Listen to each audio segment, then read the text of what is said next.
national anthem, the Oyo State anthem, and of course, the University of Ibadan anthem. Can we all stand, please?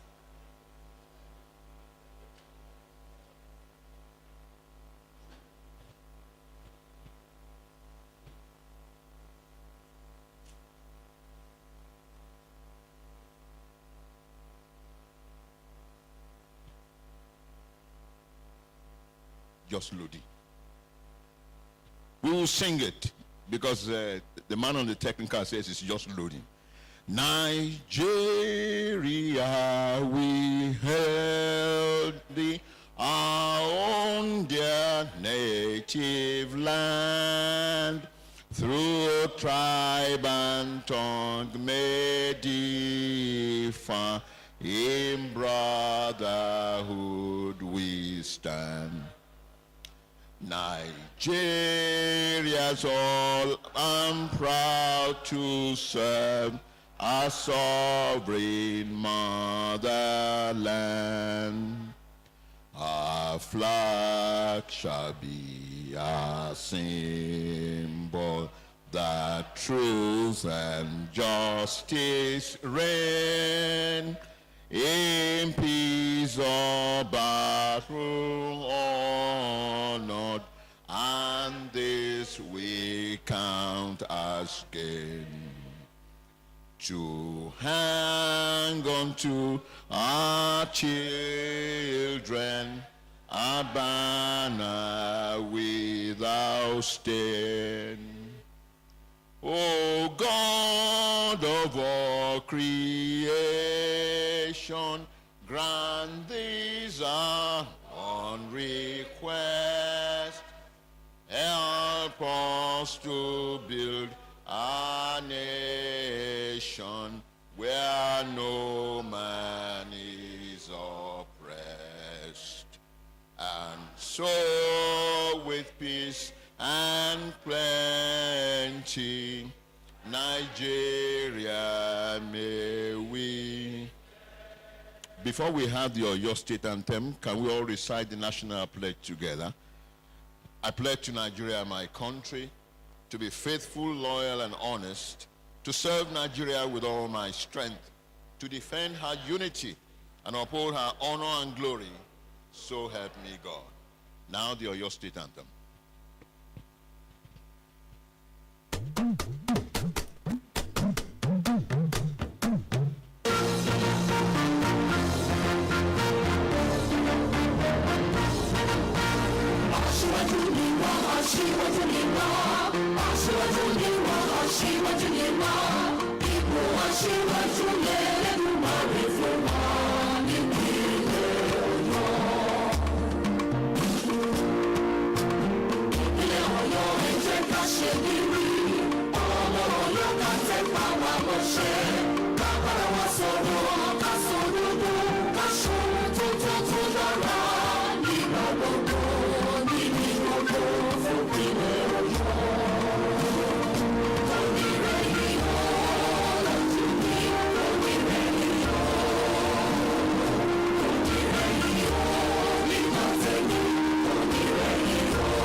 And now the anthem of the University of Ibadan, to be led by my colleague here. Unibadan, fountainhead of true learning, deep and sound. So this pray for all who thirst, bands of knowledge to advance, lectures of our cherished goals, self-reliance, unity, that the nation may with pride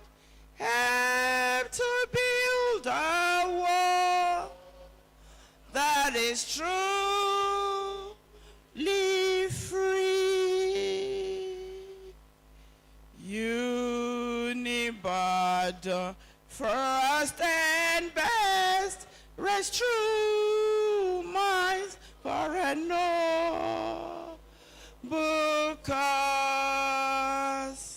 Social justice, equal chances, greatness won with honest toil. Guide our people this to know, wisdom's best to service taunt, help enshrine the right to land, for a mind that knows is a mind that's free. Thank you very much. I will advise that we go and memorize that anthem.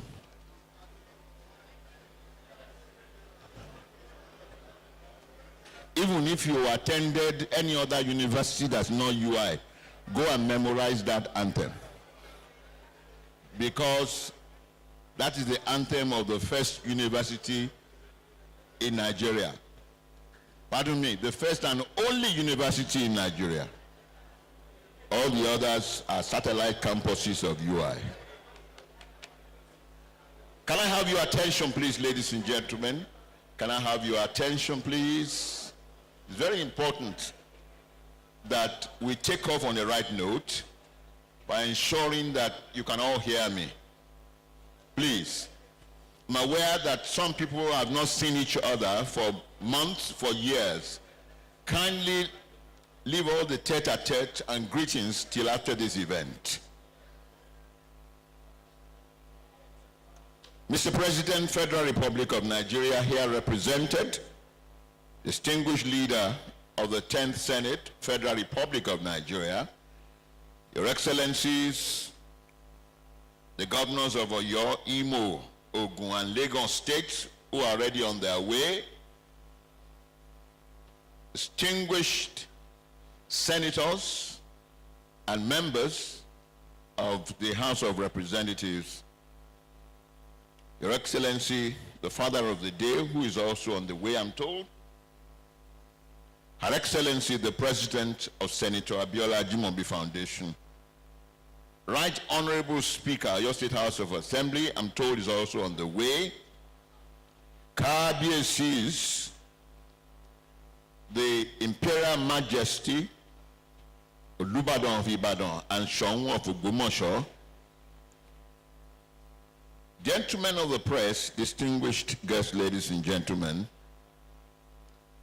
on behalf of Her Excellency, the President of Senator Abiola Ajimobi Foundation, and the moving spirit behind this round table, and on behalf of the Institute for Peace and Strategic Studies, University of Ibadan, I'd like to welcome you all to the 7th annual Senator Abiola Ajimobi Roundtable and the 75th posthumous birthday of the late elder statesman who came, who saw, and who left an indelible mark in the sands of time of Oyo State, the Peseta. Today, as we climb the 7th floor of this annual roundtable, I'd like to once again place on record the unparalleled performance of the first two-term governor of Oyo State, which earned him the recognition as the architect of modern Oyo State, and I believe for a very long time to come. Thank you for the applause. Thank you. I believe for a very long time, this roundtable shall continue to be a reference point in the socio-economic and cultural development of Oyo State. As we are gathered here today, I am privileged to have been the compere since the inception of the Ajimobi Roundtable, and I'm honored to be here again. Thank you very much.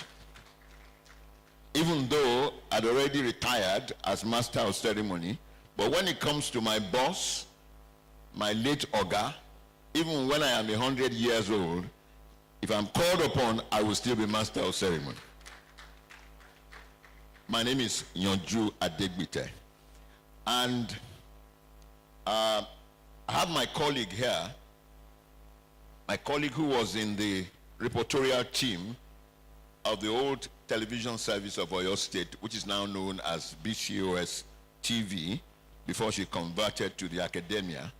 May I very specially introduce my beloved sister, Mrs. Joke Akinpelu, who jointly will be coordinating this program. Please put your hands together for her. When she came in, I looked at her and I said, Joke, you are still a babe, even more than 4 decades after. Hoping to retire very soon in University of Ibadan. Now, we'll start with introductions. I'm going to crave your indulgence, and I believe that the Holy Spirit will also help us. The list we have in front of us here, if we decide to properly acknowledge the presence of those who are here, we could be here till the 8th roundtable. So please pardon us.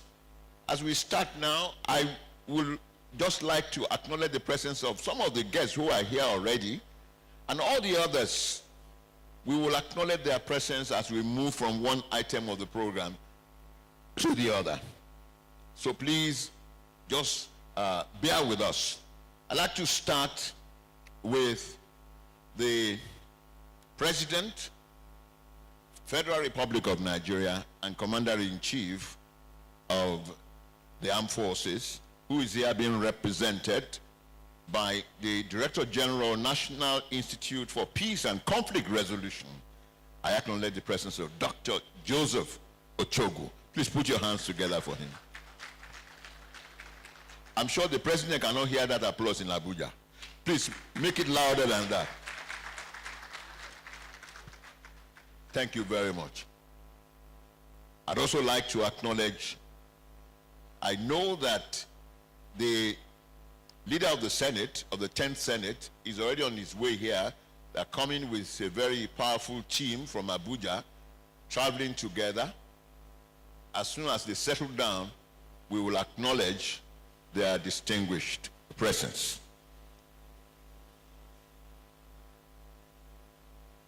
May I also acknowledge, as he comes in now, the entry of the Speaker of your State House of Assembly, Right Honorable Debo Ogundoyin.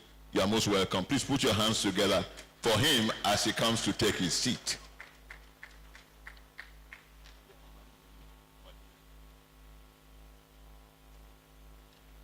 It's almost very impossible, if not very difficult, to be able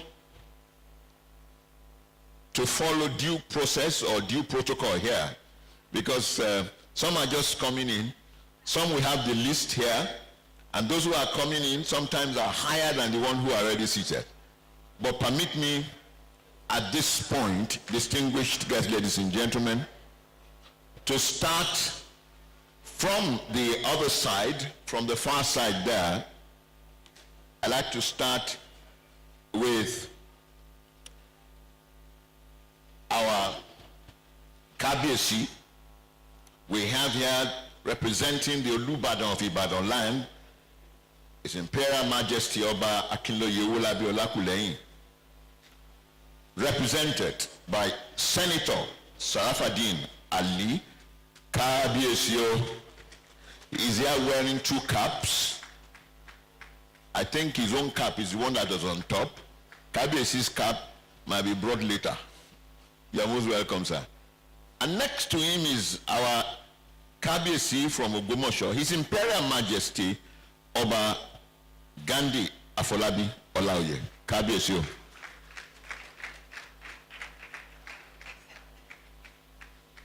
Sitting next to Kabiyesi is the Yalodi of Lagos, Hajia Bintu Tinubu. Please put your hands together for her. You are welcome, ma'am.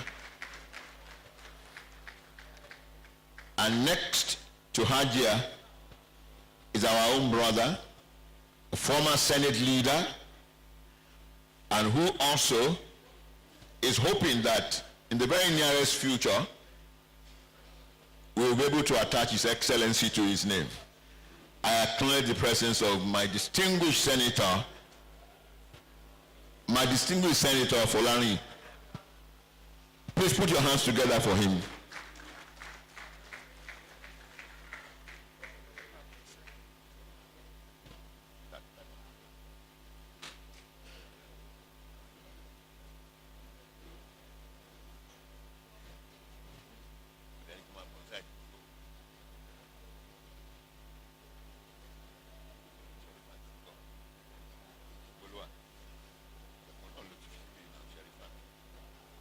Her Excellency, former First Lady of Osun State, I acknowledge very specially the presence of Raja Sherifat Aregbesola. Please put your hands together for her. You are most welcome.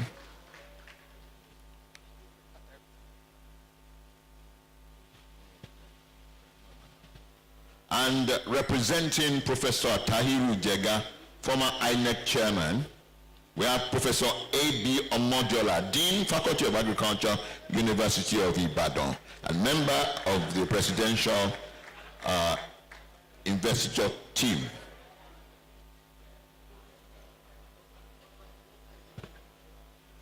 I'd like to invite my sister, Joke Akinpelu, to come and kindly acknowledge the presence of members of the UI team. But before I do that, let me specially acknowledge the presence of my auntie, my mother, the wife of my boss and father, who is forever looking 20, 30 years younger, a two-time minister of the Federal Republic of Nigeria, Chief Mrs. Onikepo Akonde. You are most welcome. Okay. My Lord, spiritual and temporal, distinguished ladies and gentlemen, it's my pleasure to recognize the dignitaries from the University of Ibadan. As you are all aware, this is a joint program between SAF and the Institute for Peace and Strategic Studies.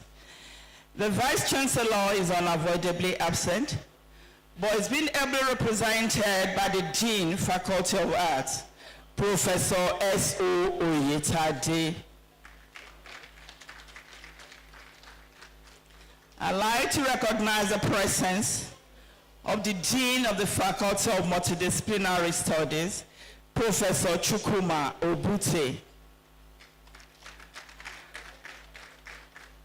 He is referred to as the doyen of peace and conflict studies in Africa. It's my pleasure to recognize the presence of Professor Olawale Albert, the director of the Institute for Peace and Strategic Studies, who also doubles as the head of the Department of Humanitarian Studies, Professor Ruth Adio Moses.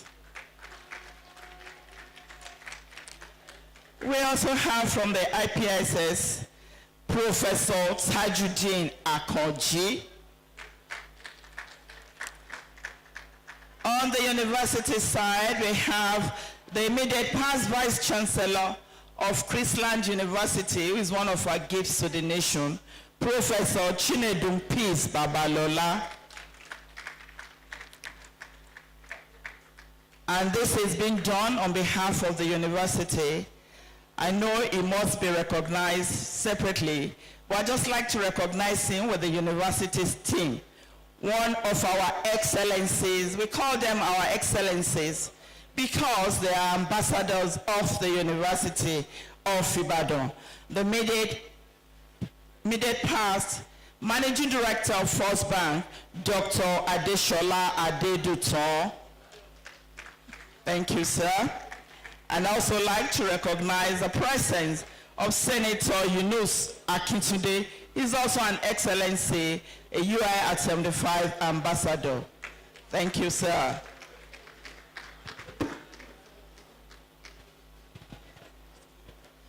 May I request all members of staff of the IPSS and the students to please rise en masse for recognition, please. Students and staff of IPSS, please rise for recognition. Thank you very much for being part of this program. And now hand over to Mr. Yonju Adegbite. In about 2 minutes, we will get the program started, like I said earlier. And as we travel along, in between the various items of the program, we will be doing all the other introductions because we are almost 1 hour behind schedule. May I acknowledge the presence of the majority leader of the House of Representatives, who is also our lead paper presenter. Acknowledge the presence of Professor Julius Ihonbere. Prof, you are welcome, sir. You are most welcome.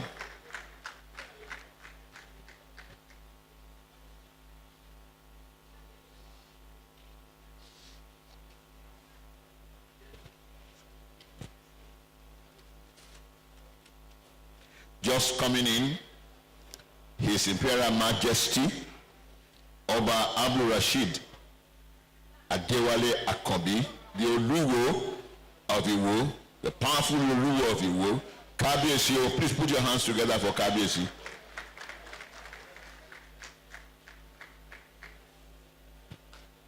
Now, like I said earlier, it's going to be almost difficult or impossible for us to do all the introductions, but I want us to settle down.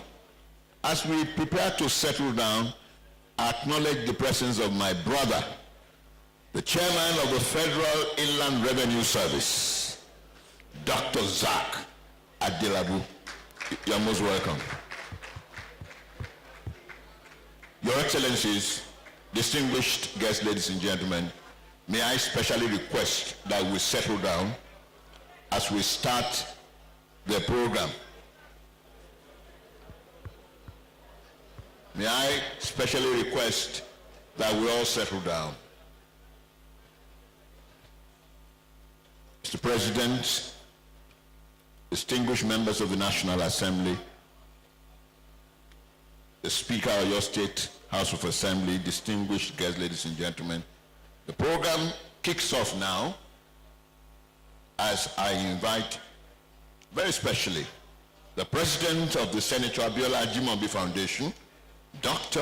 Mrs. Florence Ajimobi, FSPSP, to deliver the first welcome address. Please put your hands together for her.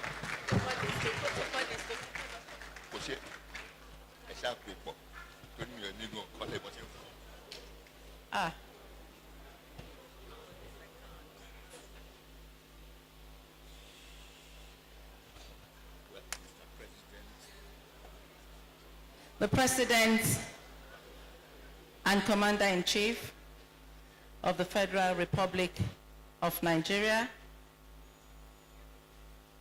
Senator Bola Ahmed Tinubu,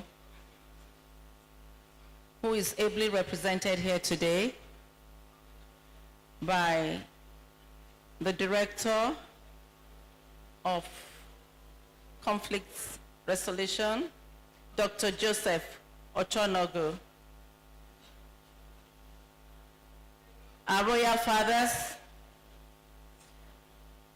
the Shong of Ogbomoso, my father, the representative of the Olubadan of Ibadan, Senator Sarafaddin Ali, Kabiyesi, the Oluwo of Iwo, the Right Honorable Speaker of the Oyo State House of Assembly, Honorable Debo Ogundoyin and his beautiful wife,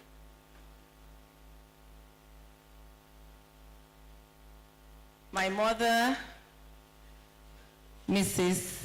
Onikepo Akande, another mother of mine, Hajia Bintu Tinubu, the Iyaloja of Lagos State.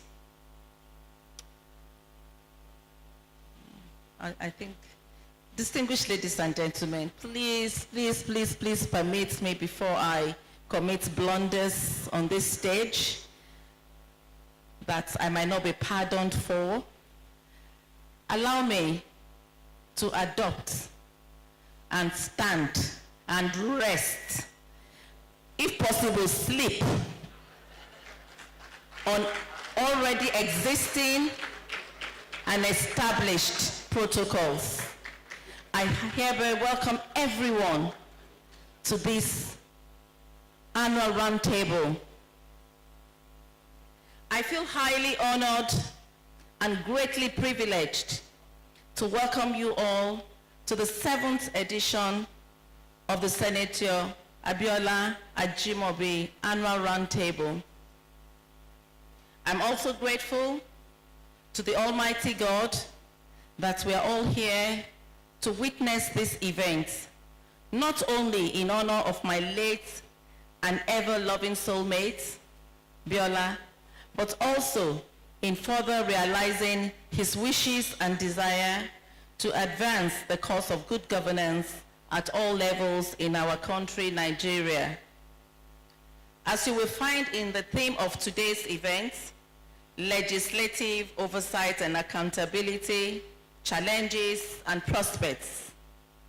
The Senator Abiola Ajimobi Foundation, SAF, and the University of Ibadan's Institute of Peace and Strategic Studies, IPSS, collaboration is once again keeping its enviable mandate of promoting good governance in our great and still building country in consonance with the jointly acclaimed desire and goals of both parties. Your Excellencies, Kabiesis, mothers, distinguished guests, the previous editions of this event, as listed in the program, had highlighted, projected, and promoted those relevant elements and areas of good governance on which we believe due attention was desired. We are highly delighted to appreciate the actions taken by government and other stakeholders at various levels on their outcomes. Similarly, today's event, as we all can see, parades the best anyone can imagine and desire, locally and internationally, to tackle the very relevant and topic issue, oversight and accountability of our legislative chambers at the various levels of our democratic governance. Its overarching essence is not only to interrogate and reiterate the relevance of this vital arm of government, but also to provide a suitable interactive platform for our distinguished elected representative and citizenry in their different but relevant strata towards ensuring and enhancing the former's role as well as the latter's greater understanding and expectations. At this juncture, I warmly and thankfully welcome and appreciate the esteemed support of our host, the Vice Chancellor of our nation's premier university, in fact, the first and the best, University of Ibadan.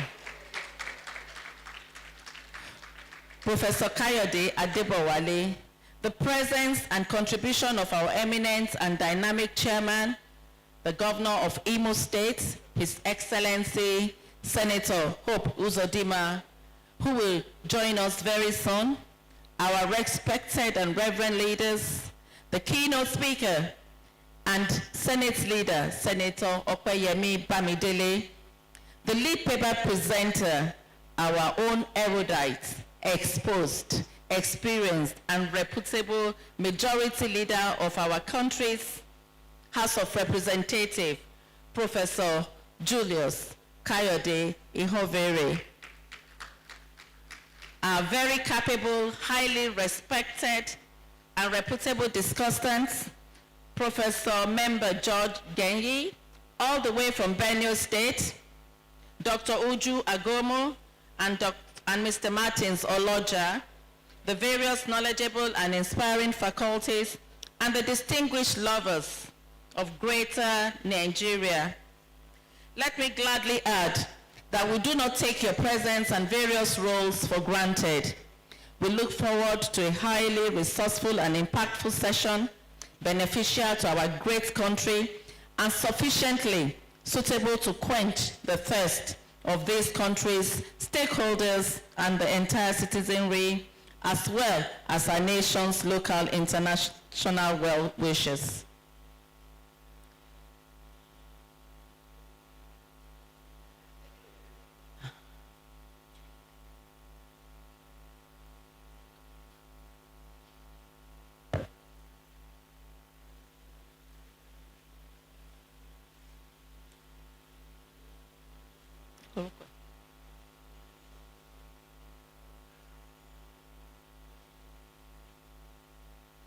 Distinguished ladies and gentlemen, it is a great pleasure and honor to welcome the Deputy Senate President to this gathering today. You are welcome, sir.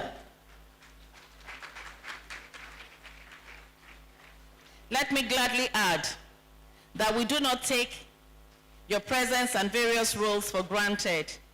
We look forward to a highly resourceful and impactful session beneficial to our great country and sufficiently suitable to quench the thirst of this country's stakeholders and the entire citizenry, as well as our nation's local and international well-wishers. As I close this address, I'd like to leave you with the title of the book written by the late American author, Arthur Blumstein, and I quote, "Democracy is not a spectacular sport." Consequently, I'd like to enjoin us all to be active and positive participants in the age-long democratic process to make ours the best it can be. Your Excellencies, distinguished guests, our royal fathers, ladies and gentlemen, on behalf of SAF and IPSS, I earnestly welcome you all and pray for further divine blessings on us all. Thank you and God bless you all.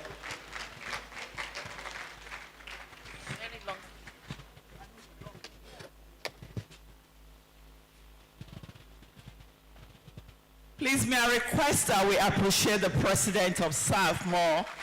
She was the one that invited us all here this morning, so we should be able to rejoice with her. And now we're going to listen to another welcome address, and this time from the University of Ibadan.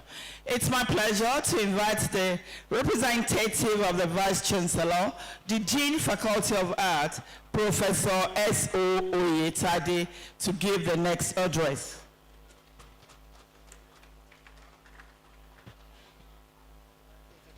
Thank you very much.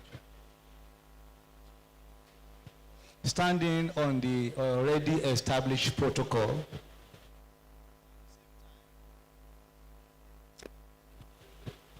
at the same time, I must acknowledge some important dignitaries here. The representative of the President of the Federal Republic of Nigeria, Dr. Joseph Ochogo, DG, National Institute for Peace and Conflict Resolution. Your Imperial Majesties, Her Excellency, Dr. Mrs. Florence Ajimobi, my Lords spiritual and temporal, distinguished ladies and gentlemen, I am pleased to welcome you all to this year's annual roundtable of the Senator Ajimobi themed Legislative Oversight and Accountability in Nigeria, Challenges and Prospects. The theme of this lecture once again explores a pertinent aspect of Nigeria's democratic practices, which, like many other democracies, places the Constitution at the ultimate core of its operations. In a time like this, when the country more than ever, requires domestic tranquility, economic recovery, and accelerated development. There has been a re-evaluation of the government's mode of operation with particular emphasis on the functions and responsibilities of the legislature and its implications for government's ability to deliver on the promised the public good, which is long overdue. As you may be aware of our country's great potentials, which are visible across different walks of life, both locally and internationally, Nigeria continues to face myriads of challenges, many of which have resulted in violent conflicts and have continued to hamper its developmental strides.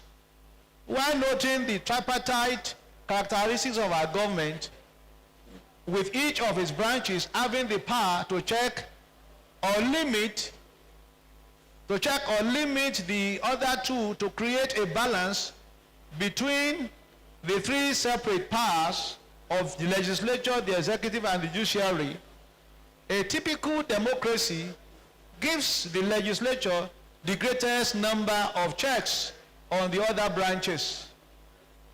Rooted in the theory of separation of powers developed by and refined by scholars including John Locke and more notably Baron Montesquieu, legislative oversight has become an important tool in promoting transparency and accountability in governance over the years. It is an effective instrument deployed by lawmakers as representatives of the people from different constituencies to guard against abuse of power and to hold government accountable. However, with its benefits which seek to ensure compliance with constitutional provisions and evaluate program performance, there are bodies accompanying its use. This has, of course, warranted this conversation. Therefore, I cannot overemphasize the importance of this gathering in a time like this and in a context as what the country currently reflects. The University of Ibadan has always been committed to providing platforms where discourses such as these are initiated and analyzed, both for knowledge production to enrich our knowledge repository, helping to maintain our position as the country's intellectual capital. Therefore, I believe strongly that the expositions through this roundtable will not analyze Nigeria's democratic configuration a priori, but in the sense of its pragmatic expression. Importantly, it will pinpoint areas of legislative administrative deficit and offer useful propositions on how best to strengthen the country's democratic frameworks to achieve the utmost efficiency such that a common citizen will be able to relate to them. Also, in a time like this, we reflect on the life of our leader and a very dear friend of the University of Ibadan, the former governor of Oyo State, Senator Abiola Ajimobi, whose leadership of Oyo State revitalized a focused, futuristic, and people-centered government. In his lifetime, he exuded the core values of a true Democrat. He appreciated and celebrated his victory by striving hard to deliver on his electoral promises, constitutionally challenged electoral injustice, and accepted defeats. Therefore, as a university, we will always be happy and ready to collaborate with Senator Abiola Ajimobi Foundation to celebrate the legacy of this era of democracy. I would like to take this opportunity to extend my profound gratitude to the Institute of Peace and Strategic Studies of this university for its highly enterprising activities in the field of research and community engagements. This has resulted in many positive outcomes and has continued to keep the general public abreast of the prospects and challenges of Nigeria's democratic government. I would also like to thank every single individual and organization involved in organizing this event. Your dedication to sustaining this kind of discursive engagement is highly appreciated. Thank you very much.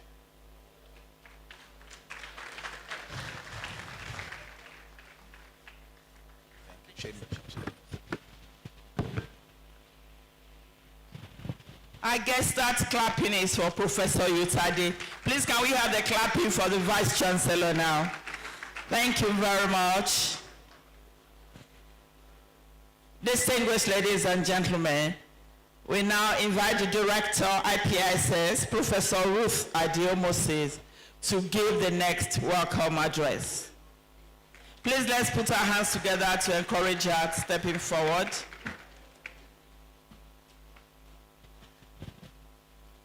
This time last year, she was Dr. Ruth Adiomo.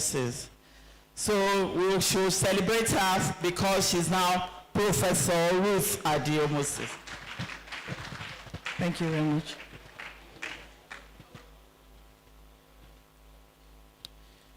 Your Excellency,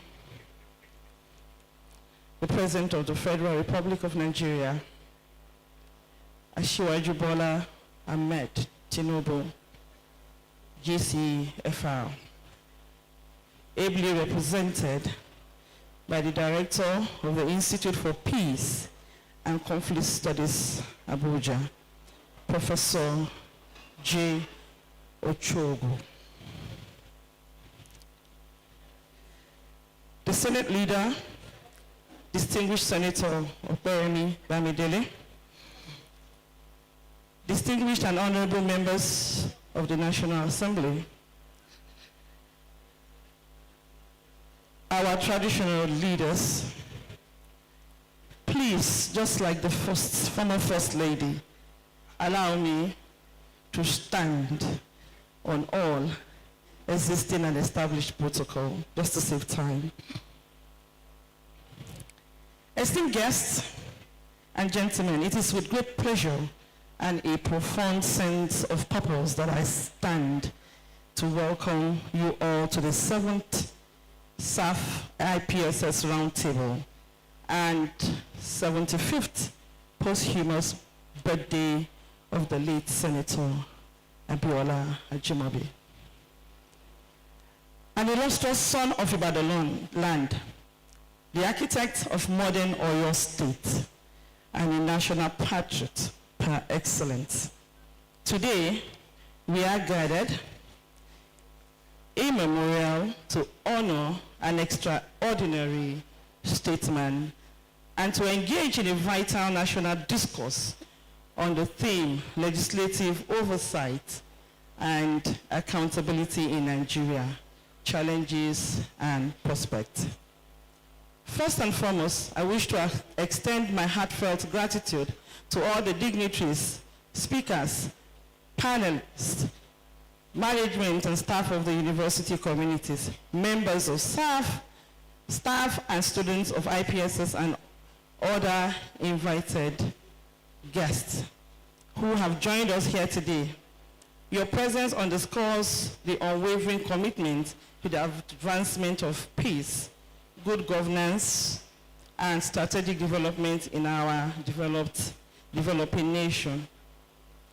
I also wish to acknowledge the exceptional effort of the patron of SAF and the matron of Ajimobi, Her Excellency, Dr. Florence Ajimobi, our Vice Chancellor, Professor Kayode Adebowale, who could not be here because he had to be in Abuja at this point in time.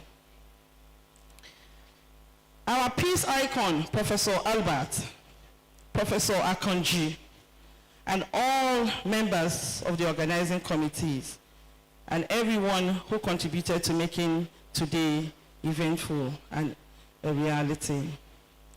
As we honor the memory of Senator Abiola Ajimobi, a visionary leader and stalwart of democratic governance, it is a misfit that will reflect on the critical role of legislative oversight and accountability in Nigeria. Senator Ajimobi was a distinguished legislator, a transformating administrator, and a relentless advocate for transparency and accountability. His legacy inspires us to uphold these values as fundamental pillars of our democracy. Nigeria as a nation stands at a pivotal moment in its history when our governance system requires democratic consolidation at all levels.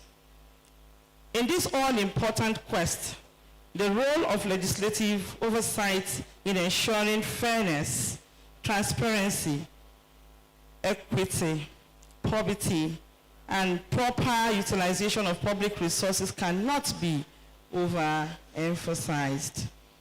Yet, we are also keenly aware of the obstacles that impede effective oversight, including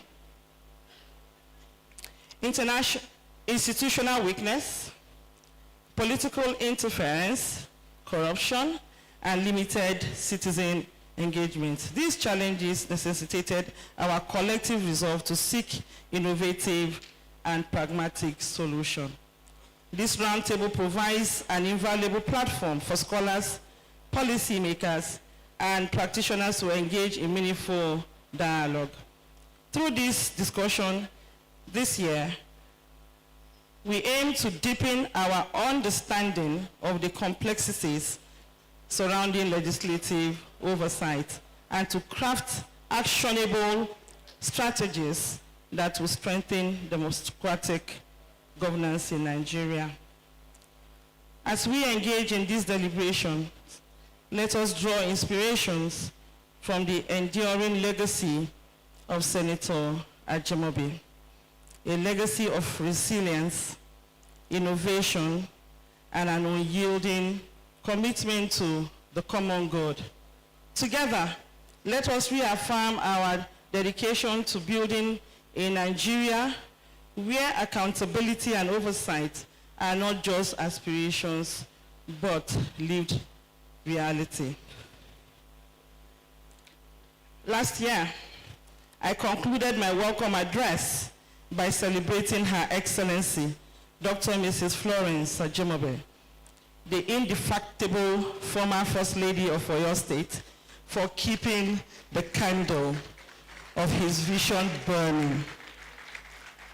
Kindly allow me to add that her humility is a testament to her character, embodying the virtues of resilience and kindness, a pillar of strength to her family, and a source of inspiration to all.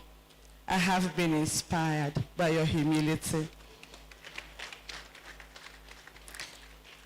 Mrs. Florence Ajimobi exemplifies compassion, vision, and she remains a beacon of excellence and a role model, inspiring many to lead with courage and serve with love. I also acknowledge and appreciate all the children for standing by their mother and for keeping the faith. Thank you. Distinguished ladies and gentlemen, the door of our institute, that's the Institute for Peace and Strategic Studies, the Department of Peace, Security, and Humanitarian Studies, are wide open, and we welcome more strategic partnerships for training, research, and community outreach programs in the areas of peace, security, disaster management, and humanitarian studies. So, in order not to bore you with a long speech, kindly relax, enjoy the session ahead, but remember that the power of a round table lies in the resolutions that we make and the inspirations to act accordingly. May this 5th round table and 75th posthumous birthday celebration be another remarkable and transformative experience. Once again, I warmly welcome you all to this significant event. God bless you. Thank you.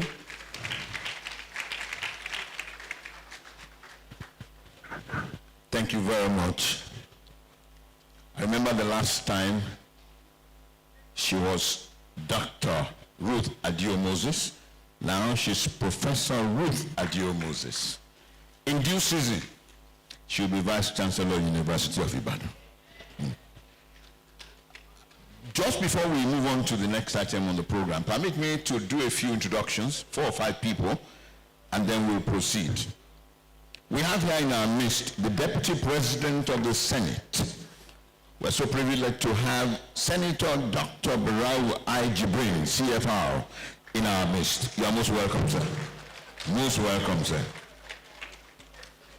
Of course, the Senate leader is equally here. We'll get to introduce him better and more later. Senator Bamidele Okpeyemi, you are welcome, sir. You are most welcome.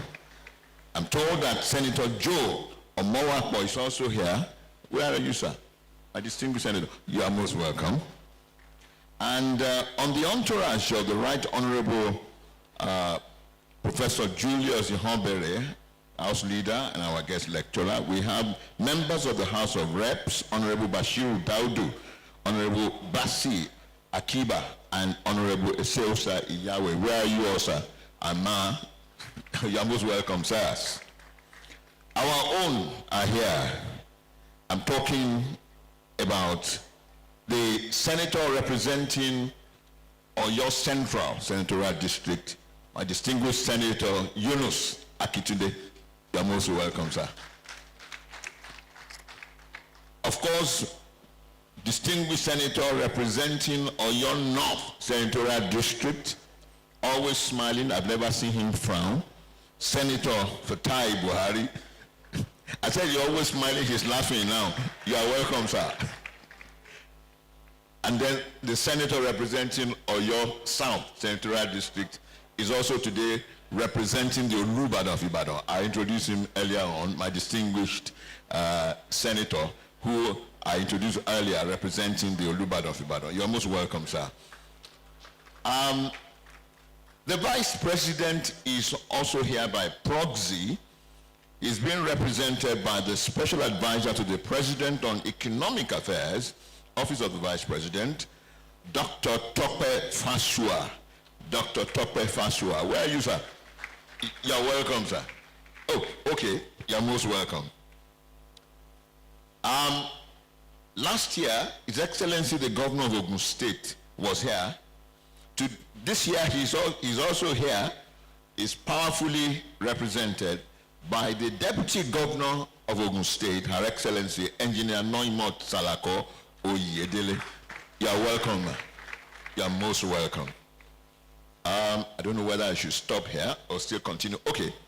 Our own Speaker of your State House of Assembly and Chairman, Conference of Speakers of State Legislature of Nigeria is not only here, he's here with his beautiful wife.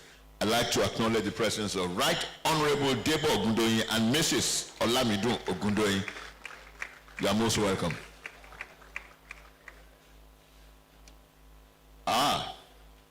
Babake Kere is here, the ever faithful deputy to our late boss, His Excellency Chief Moses Alake Adeyemo. Where are you, sir? Oh, you are welcome, sir. We also have His Excellency, Her Excellency, Mrs. Abimbola Fashola. I'm trying to locate her. Oh, okay. They went and put her in one corner. We will do something about that. Her Excellency Sarah Shoson is also here. You are welcome, ma'am. And Mrs. Foluke Abdurazak is also here. You are most welcome. You know, on a day like this, it's almost an arduous task having to acknowledge the presence of everybody who needs to be recognized. But like I said, we will do justice to that as we go along.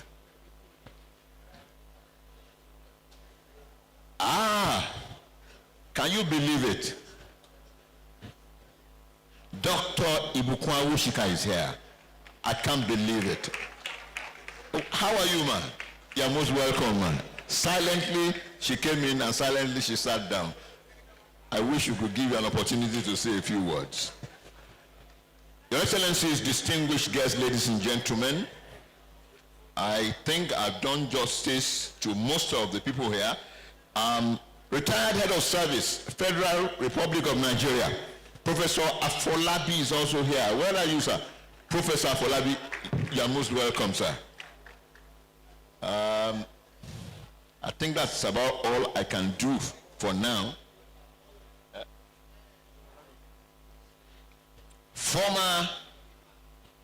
Former Deputy Governor of your state of old, I'd like to acknowledge the presence of Chief Abiola Oladokun. Chief Abiola Oladokun. Your Excellency, where are you, sir? Gone? Okay. Of course, Professor Olushola Adeyeye. You are most welcome, sir. When you say Professor Olushola Adeyeye and you are wondering whether she is related to the NAFDAC president, NAFDAC chairman, is actually the husband. You are welcome, sir. Your Excellencies, distinguished guests, ladies and gentlemen, we'll proceed with the program as I invite my colleague, my sister, Joke Akinpelu, to introduce the next speaker. Thank you very much, sir. We are all here for the Ajimobi Roundtable.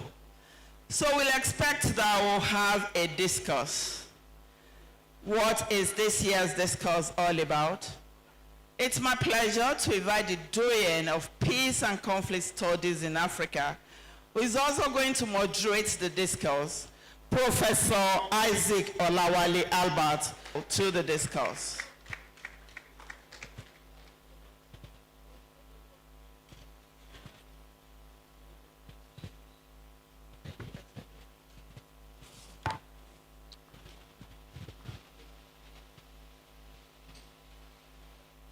Your Excellencies, ladies and gentlemen, we agreed during our committee meetings that this event should not last more than 2 o'clock, but we have lost time. And therefore, I want to start by asking for your permission to adopt the existing protocol and to go straight to the business of the day. We have been invited to listen to 2 presentations. We have a keynote speech to be delivered, and then we have the lead paper presentation. This morning, when we saw the Vice Chancellor, he apologized to the President of the Senator Abiola Ajimobi Foundation for not being able to do a number of things in support of what we are doing here. But he assured all of us of continuous institutional support. Now, this is as a result of our sorry state of financial inadequacies. And I'm going to link that to the personality of a man who in the past we simply refer to as Julius, but it is today a very big man on the other side. So I'll come back to that later. Now, the assignment before us today is for the two speakers to address the issue of legislative oversight and accountability in Nigeria. And a colleague told me that that is Nigeria's problem. If we get it right at the level of our lawmakers, then half the problems faced by the country are solved. In November this year, I was invited by the National Institute for Legislative and Democratic Studies in Abuja to discuss strengthening Nigeria's national security framework through legislative reforms.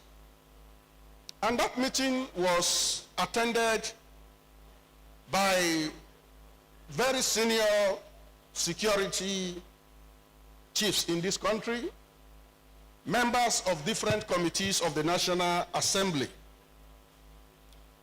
And my position then was that the problems of this country should be blamed on those leading us. And at the end of the presentation, the representatives of the National Assembly, for the first time, acknowledged that, yes, we have problems in Nigeria. In the past, when such lectures were presented, you find state officials saying, no, we do not have any problem in Nigeria. You scholars are the ones talking about non-existing problems.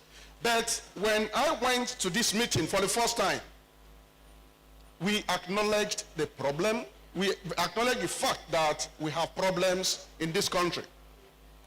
But chairmen of committees at the National Assembly at the meeting said, look beyond the National Assembly.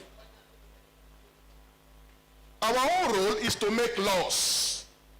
When we make laws, we expect those on the other side to implement the laws.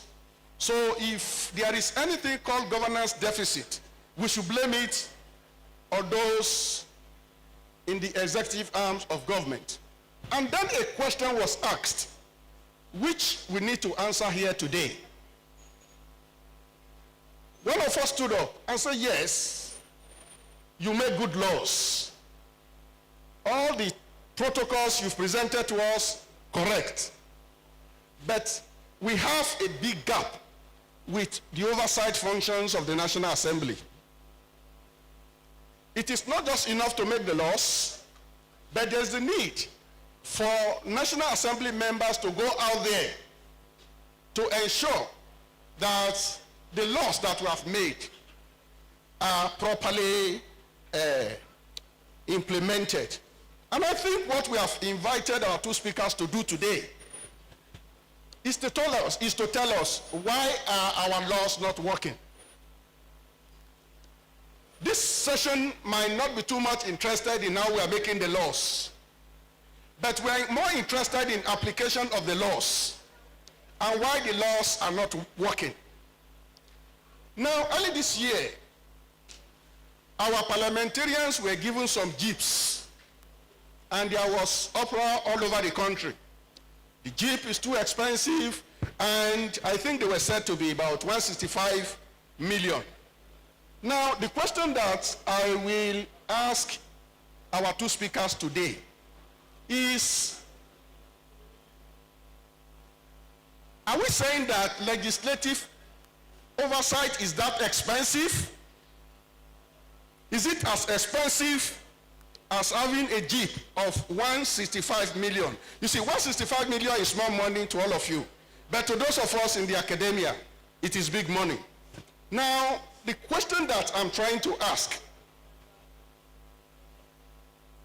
by what we call circumlocution, is that there's the need for us to put value on oversight functions. If your oversight functions are well performed, we will be seeing reports of Nigeria losing billions, of our institutions not working. We won't be seeing some of the things that we see around us. Now, all these things exist because some of us feel that we have gaps when we come to the issue of legislative oversight. So the question we are asking here is that of accountability, social accountability, political accountability, financial accountability. So we do hope that by the time we finish listening to the two of you, that you will explain the situations better for us and to us. So I want to congratulate all of us who are here for this session. I'm not going to go into any deep treatment of this topic because the two speakers are well informed, and probably after their presentations, we begin to call attention to a number of gaps that we have to fill. Senator Okoyemi Bamidele is a well-known name in this country. He's a well-informed politician. But I will focus my attention more on my colleague, the House leader, Professor Julius Ihobere. One, I want to thank you for being a good representative of the academia in the National Assembly. We see you shouting every day that our universities are not properly funded. We monitor whatever you say there. Now you are here today. One, we have to start by thanking you. But related to the issue of legislative oversight, we will say that our universities are not working because, one, the National Assembly to us does not have sufficient understanding of what we do in the university. It's a question you must answer as a professor. The second issue that I want to raise is that you tried your best for the Nigerian universities. This is my first time of meeting you since you came back from New York. On your 12-year exile, you left this country. This is my first time of seeing you. But when you were with Ford Foundation in New York, you gave this university some money to start a program on ethnicity and federalism. And it was a national project. Let me assure you that that national project produced many universities in this university, including Professor Albert. It produced me because we produced several publications which helped the university, which helped the peace and conflict studies that is in partnership with SAF on this project. So probably without your funding, we would not be sitting here. Because as Dr. Ajimobi told us, this is a partnership with the Department of Peace, Institute for Peace and Strategic Studies. Some of the resources you provided from New York brought us here. Thank you so much. Thank you so much, sir. And then some of the publications we produced, brought many of us to where we are today. But the aspect that I want to call attention to more is how this program attempted to bring General Gawan and Odumegu Ojukwu to this university. You probably read that report. You were not in Nigeria. But we tried to bring these two war veterans to the University of Ibadan. And that was in the year 2001. And because I was outside Nigeria when Gawan celebrated his birthday recently, and I saw the debate, and I saw the opportunity the University of Ibadan missed.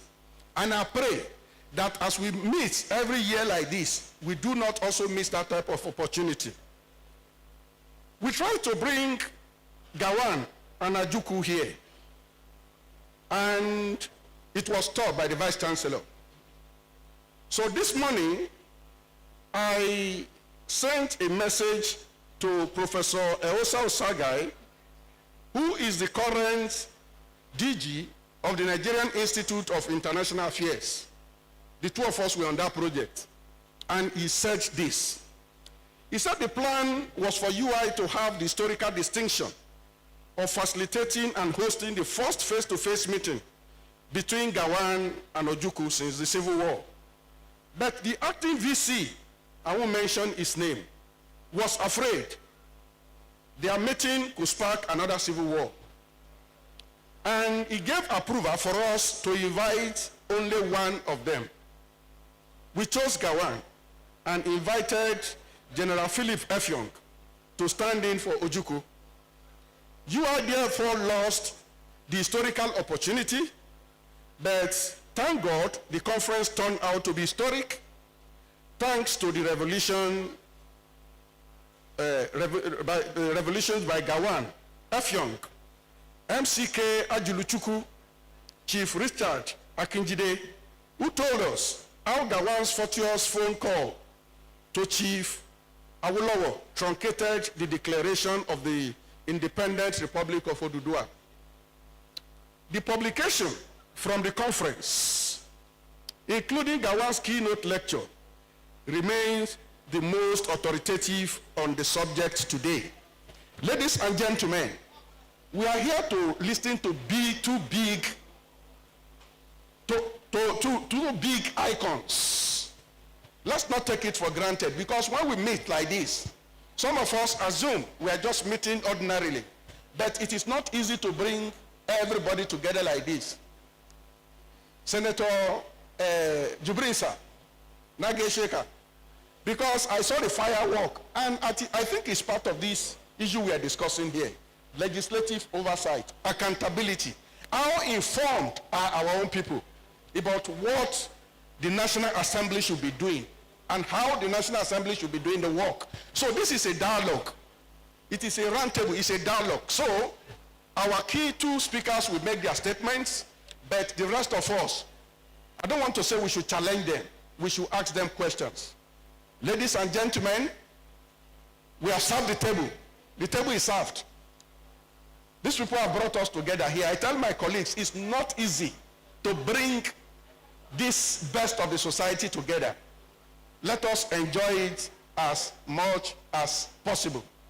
Let me conclude by especially recognizing the representative of the president, the Director General of the Institute for Peace and Conflict Resolution, Dr. Ochogu.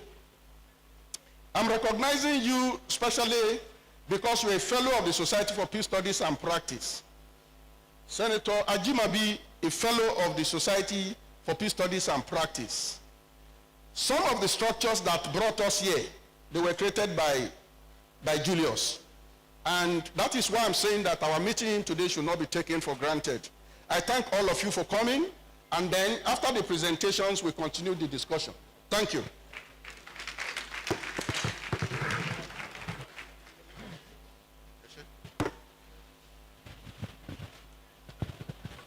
Thank you very much. Distinguished guests, ladies and gentlemen, I'm going to ask you to fasten your seatbelt. What we're here to do is serious business.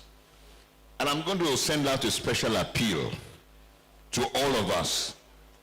It won't last more than 30 to 40 minutes, but it's important that we accord them maximum attention. So where we are going now is very important. But before we go there, permit me to quickly acknowledge the presence of the following people, particularly the children of the Ajimobi dynasty. I'd like to acknowledge the presence of Mr. and Mrs. Kolako Bisola Koladaisi. Where are they? People don't know you. They want to know you. Where is Bisola? Okay. Mr. and Mrs. Mr. and Mrs. Ayo Ajibola Ajayi, represented by Ayo Abi. You are most welcome. Mr. and Mrs. Abimbola Femi and Abimbola Obagun. You are most welcome. Mr. and Mrs. Bolaji and Fatima Ajimobi. Where is your husband, ma? And of course, Miss Adijola Ajimobi. Where is Adijola? Where? They don't know you. You are most welcome. Your Excellencies, distinguished guests, ladies and gentlemen, at this point, there are other introductions here.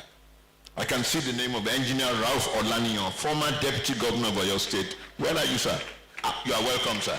Most welcome, sir. At this point, we'll go straight on to business. Thereafter, we will be able to do other introductions. So, if you look at your program, the next item on the program is the profile of the lead speaker and discussants by Mr. Yonju Adegbite. Is Mr. Yonju Adegbite around? I will represent him. The lead speaker, I'm going to invite you all to turn to pages 21 to 24 or 23. However, I will do a paraphrase. Our lead speaker took a BA Combined Honors degree in History and Political Science from the University of Ife, now Obafemi Awolowo University, Ile-Ife. An MA in International Affairs from Carleton University, Ottawa, and a PhD in Political Science from the University of Toronto in Canada. I refer you to page 21 for other details that you might want to know. But please permit me once again to present Professor Julius Ihonbere. Professor Julius Ihonbere, you are welcome, sir. Most welcome, sir. And then we have two discussants.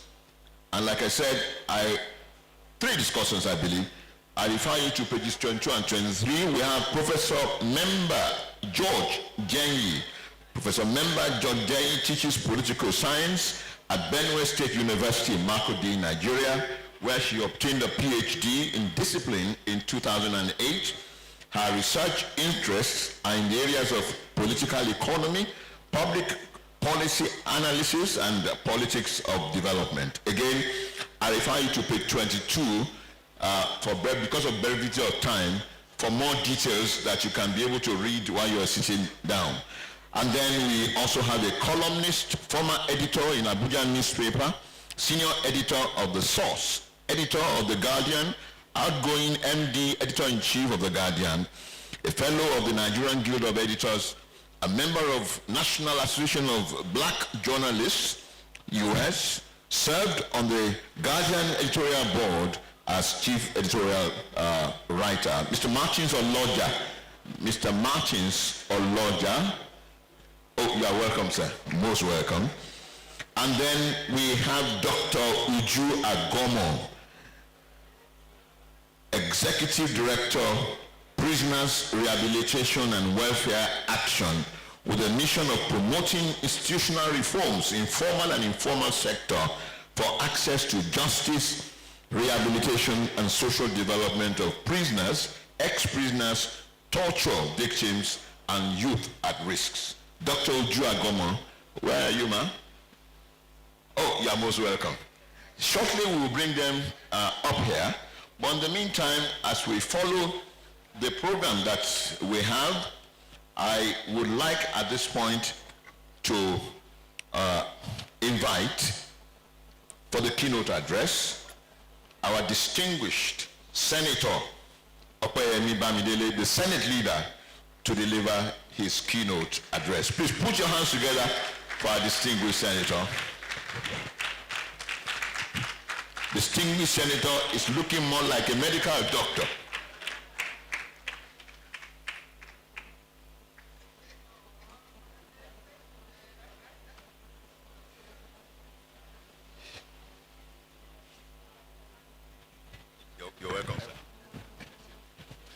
Your Excellencies, starting with the Vice President of our country, who is here ably represented through His Excellency, the Deputy President of the Senate, a brother in whom we are well pleased, a patriot to the core, and a true nationalist, most distinguished Senator Barao Jibril.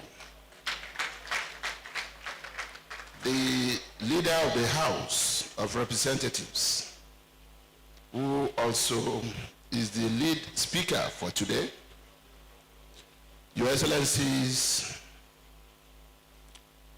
serving and non-serving distinguished senators of the Federal Republic of Nigeria, our colleagues in the Red Chamber, serving and non-serving members of the House of Representatives, Your Excellencies, our deputy governors, either serving, as in the case of Ogun State, who is here ably and gorgeously standing in for His Excellency the Governor, and non-serving, as in the case of our mother, distinguished Sarah Shoson, former Deputy Governor of Lagos. And I had to walk that way before coming on stage to pay very special tribute to my mothers, in respect of whom I had the privilege of serving the government and people of Lagos State. Mrs. Fashola, I was privileged to serve in Asiwaju's cabinet, where her husband was chief of staff. And my 11.5 year sojourn in the cabinet of Lagos State also gave me the privilege of also working with her husband as my boss, Governor Babatunde Raji Fashola of Lagos. And then, of course, to our mother, Alhaja Rauf Aregbesola, I was also privileged to first serve with her husband as a colleague in the cabinet of Asiwaju, and thereafter he became the governor of Osun State, or the state of Osun. I'm glad to see you all. And then, of course, our dear mother, who truly is our chief host for today, and who is also the president of this foundation, Dr. Mrs. Ajimobi. Your Excellency will remain very proud of you. Eku Dilemu, Eku Lady, happy birthday to you on behalf of our leader. And I'm sure the nation is still waiting for you to deploy your energy, your experience, your passion for development at her disposal. As I know, God willing, in days and weeks to come, the world will congratulate you yet again.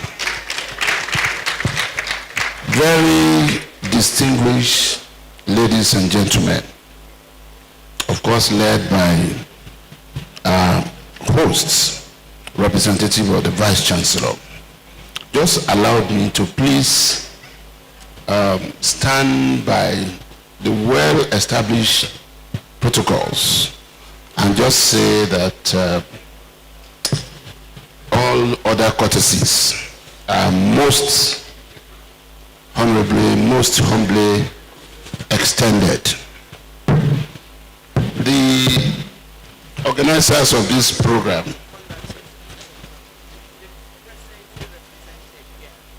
oh, the president is represented here. Thank you so much. Well, I started with the vice president. I've just been told. In any case, while I recognize the representative of Mr. President, Dr. Joseph Odigo, who is the National DG of the Institute for Peace and Conflict Resolution, President Ochogo, I'm glad you are here.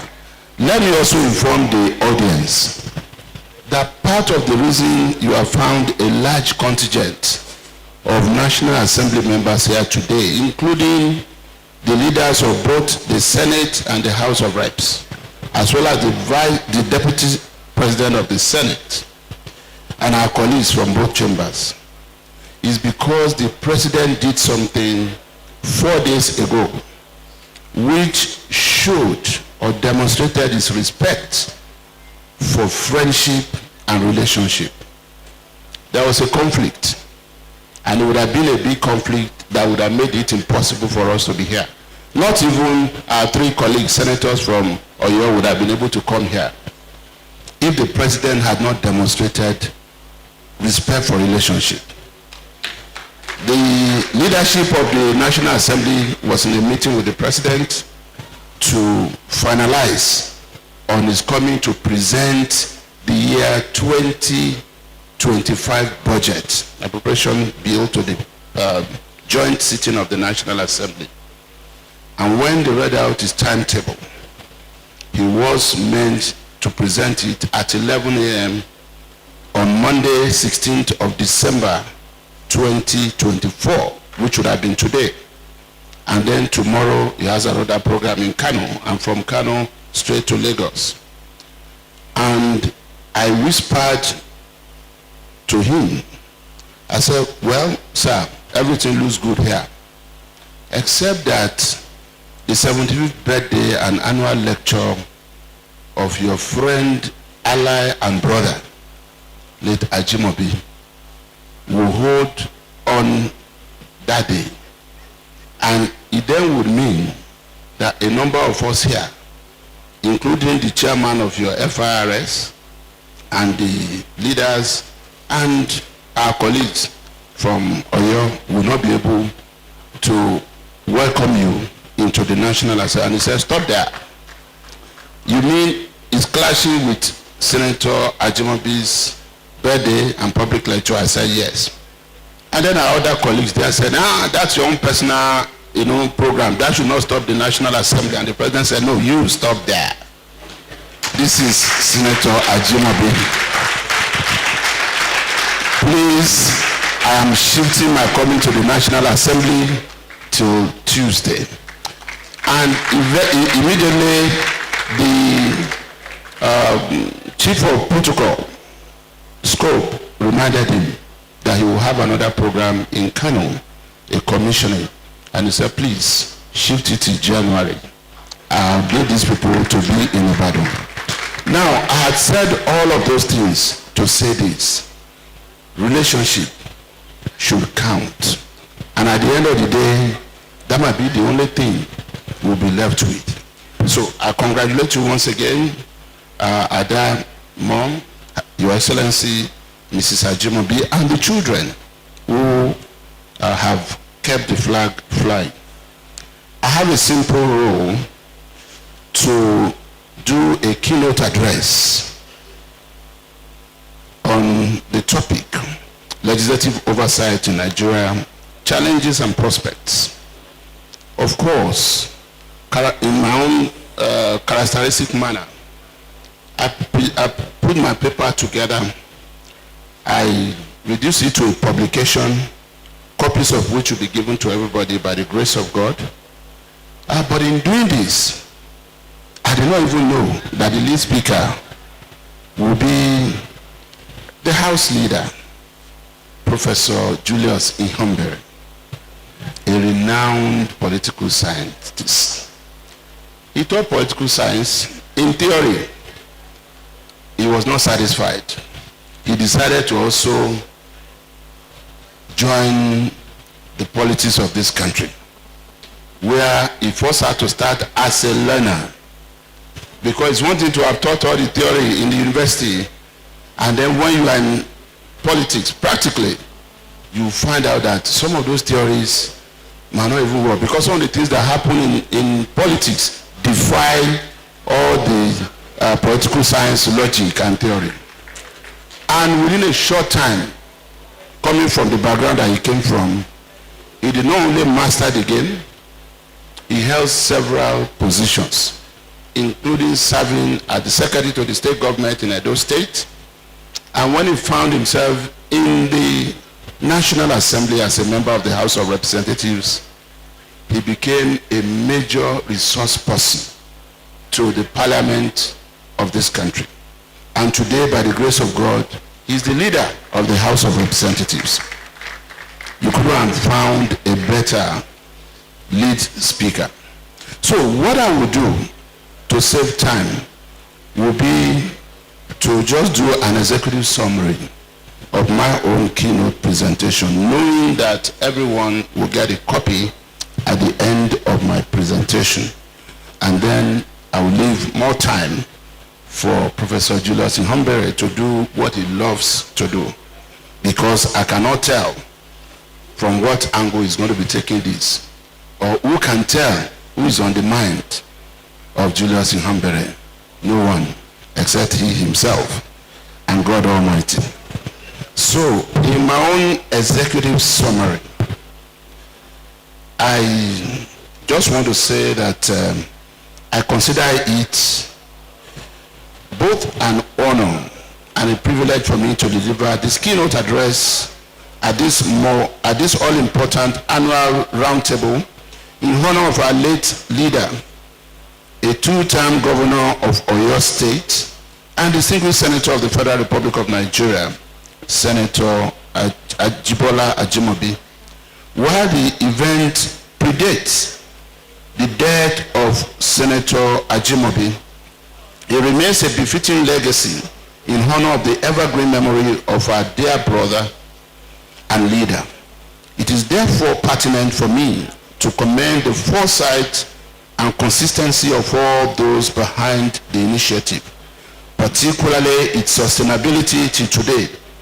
The Institute for Peace and Strategic Studies, University of Ibadan, and the Senator Abiola Ajimobi Foundation both deserve commendation for keeping the flag flying. But that is not all about the commendation. The organizers of this roundtable have also selected a topic of great relevance and significance, which is legislative oversight in Nigeria, challenges and prospects. And I want to thank all of you who have made out time to be a part of this program today. Being here today is not only showing love, even in death, to distinguished Senator Ajimobi, as well as his family who are living. It is also our own way of ensuring that we continue to respect constituted authority. Oversight represents one of the crucial functions of the legislature. The other two being lawmaking and representation. Oversight is particularly significant for many reasons, most notably as a democratic instrument that ensures both the vertical accountability of rulers to the ruled, as well as the horizontal accountability of all other government agencies to the one branch, the legislature. As pertinent as legislative oversight is, occupying strategic positions in academic, policy, and advocacy circles at various levels of governance in Nigeria, the prospect of effective legislative oversight in the country remain a subject of considerable academic inquiry and debate. Generally, legislative governance, the effectiveness of legislative oversight can significantly influence governmental transparency and public trust. These prospects rest largely, but not exclusively, on the availability of adequate constitutional provisions for robust legislative oversight mechanisms. However, the realization of these prospects is often hindered by a number of challenges, including systemic issues such as executive dominance, lack of inadequacy of resources, high rate of legislative turnover, and many others that tend to undermine the autonomy of the legislature. In this address, I focus primarily on the challenges and prospects of effective legislative oversight in Nigeria. I have organized my thoughts into 6 sections. After this brief introduction, the first main substantive section opens with a clarification of the concept of legislative oversight. The second highlights the various dimensions of legislative oversight. The third discusses the conditions for effective legislative oversight. This is followed by the analytical fulcrum of the presentation, namely the challenges, and then the prospect of effective legislative oversight. The final section represents the conclusion. Essentially, I draw on my experience as a ranked legislator of the Federal Republic of Nigeria for empirical illustration. What is legislative oversight? Though oversight has been and remains one of the commonest terms in legislative governance, it remains an essentially contested concept. The concept is still characterized by a lot of misrepresentation. In the extreme, some see it as antagonisms or opposition between the legislature and the executive. For others, it denotes complete separation between the two arms, a kind of two parallel lines that can never meet.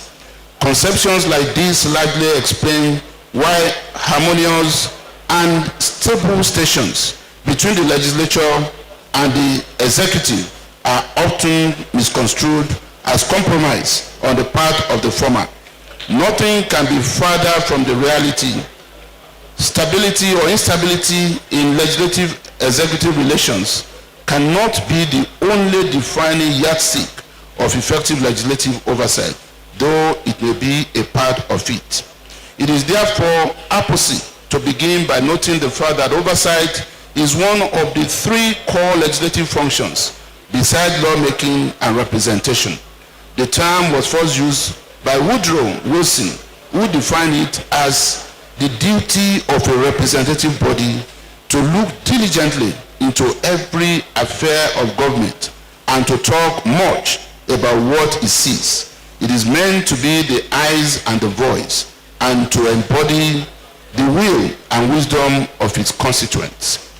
Oversight is rooted in the philosophy and belief that governmental powers, if concentrated in one body or institution, could lead to abuse of powers and tyranny. As a concept, legislative oversight refers to the responsibilities of the legislative arm of government to supervise, using its lawmaking prerogative and its allied functions over governmental institutions and bodies to promote compliance with constitutional provisions and ensure good governance. It involves reviewing, monitoring, and supervising government and public agencies, including the implementation of policy and legislation. Legislative oversight is specifically concerned with the following. 1.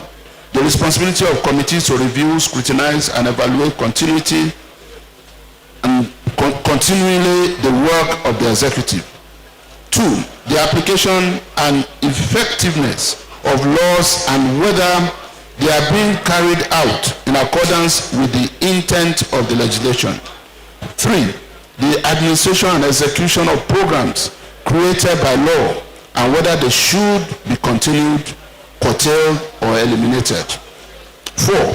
The organization and operation of government agencies and entities having responsibility for the execution of laws and administration of programs, including the use of government funds. 5. The conditions or circumstances that may indicate the necessity or desirability of new or additional legislation. 6. The review of administrative rules. 7. Screening and approval of executive nominees for appointment into ministries, departments, and agencies of government. And 8. Fact-finding hearings conducted by legislative committees as a spillover of the investigative powers of the legislature granted by the Constitution. The goal of legislative oversight is to ensure accountability and transparency in the management of public affairs and to ensure that the executive and its agencies or those to whom authorities delegated remain responsive and accountable. I spoke further on the dimensions of legislative oversight. Distinguished audience, it is important for us to know that legislative oversight is multidimensional. One of its most salient dimensions include what is generally referred to as the power of the purse, approval of executive and judicial appointments, adoption and ratification of treaties, investigation of public officials, and impeachment. What we do, but also because we do not try to hide anything from the public. And they know, those who have been attending several programs we've been organizing. And I want to say that among the challenges, the first one I identified is the financial resources. People were complaining that we bought a Jeep. The National Assembly does not even have the money to function properly. And this is the root of the challenge with oversight. Look, I'm coming to oversight you, my brother. But you buy my air ticket. You book my hotel. You pay for my food. You provide the vehicle in the morning to take me to what I am going to oversight. When we get there, the nature of the conversation will be a little different. Yet there are members of the National Assembly who do not care about that. They will still speak the truth to power. I was chairman of basic education. I went to Ekiti, and I told Fayemi, how can you be governor here? There is a road passing through a primary school we just visited. And we saw somebody selling agbo inside the school, no perimeter fencing. And he said, tomorrow we will work on it. And I can assure you by the end of this week, I will send you pictures. We will correct it. And he did. We are friends. We were in the struggle together. We were in Radio Kudira together. He was governor. I'm in the House. But I told him the truth. And there are many, many members of the National Assembly that will do that. But I can also confess that there are many that will keep quiet because what they are expecting at the end of the visit should be reasonable. That is just the plain truth. So it means we must be careful also as to the quality and character of the people we send to the House. People who have training in civil society, when they get to the National Assembly, they are usually stronger when it comes to oversight. Because they've been preaching change, preaching against oppression, exploitation, domination, marginalization, gender equality. And now you have the opportunity to do it, you cannot compromise it. The second is political intimidation. You find that some politicians in the National Assembly are often afraid to speak the truth and speak it out and loudly because they are afraid of the next election. Like my former guy used to say, a politician that does not have a second address will never be able to deliver on anything. If I don't get a second time, I can go and teach. If I can't teach in Nigeria, there are so many countries in West Africa. Because I have done my work, I have a CV nobody can throw into the trash from the work I have done. And there are many colleagues like that. So the point I'm making is that people, whether you are the ruling party or are not of the ruling party, must speak out the truth. So feel thoroughly intimidated.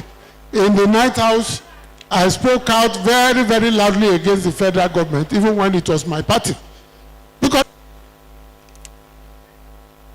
now the other point I would like to quickly talk about in terms of some of the gaps is that the nature of committees. When you have a committee of 70 members, what work is that committee going to do? What kind of meeting? Is it a village meeting that we have? We try to solve that in the House. We have about 140 committees now. I'll give you a quick example. When I was chairman basic, we had chairman tertiary. That committee was in charge of polytechnics, all federal polytechnics, federal colleges of education, federal universities. The committee could not even visit 20. But now in this current House, we have broken it down and created chairmen for each of these specializations so that oversight will be effective. When the committee is too large, it cannot function. That is just the simple truth. But of course, there are also people who subvert the committees for their own personal interests. If he wants to be the next speaker, he would incorporate more and more and more members till his committee becomes like a house on its own, and conversations cannot take place. Let me take a final one. I think our political parties, I'm happy my chairman, national chairman is here, have a role to play. The relationship between the political parties and the elected representatives is not as strong, as fluid, as effective as it should be. In fact, there are people who come to the house and for 4 years, they never step to the national secretariat of the party. There are people who come to the house and they never meet the national chairman. Or say they see him in the distance. I'm my national chairman, that is it. I think the conversation should be stronger so that we understand the priorities of the party. You know, when politicians are contesting, they make all kinds of promises, especially the new ones, because they don't know the reality they are going to face. When they get there, he discovered that his salary is 606,000. And he said, is this for entertainment or this? He said, that's your salary. A month. Then the house, we wanted to be Father Christmas for good cause. We donated 50% to, I think, the Jigawa glass. So we're earning 303 a month. Christmas has come. They're all grumbling and complaining. Now, the parties have to protect those in the House and the Senate must also link up with the party to strengthen it.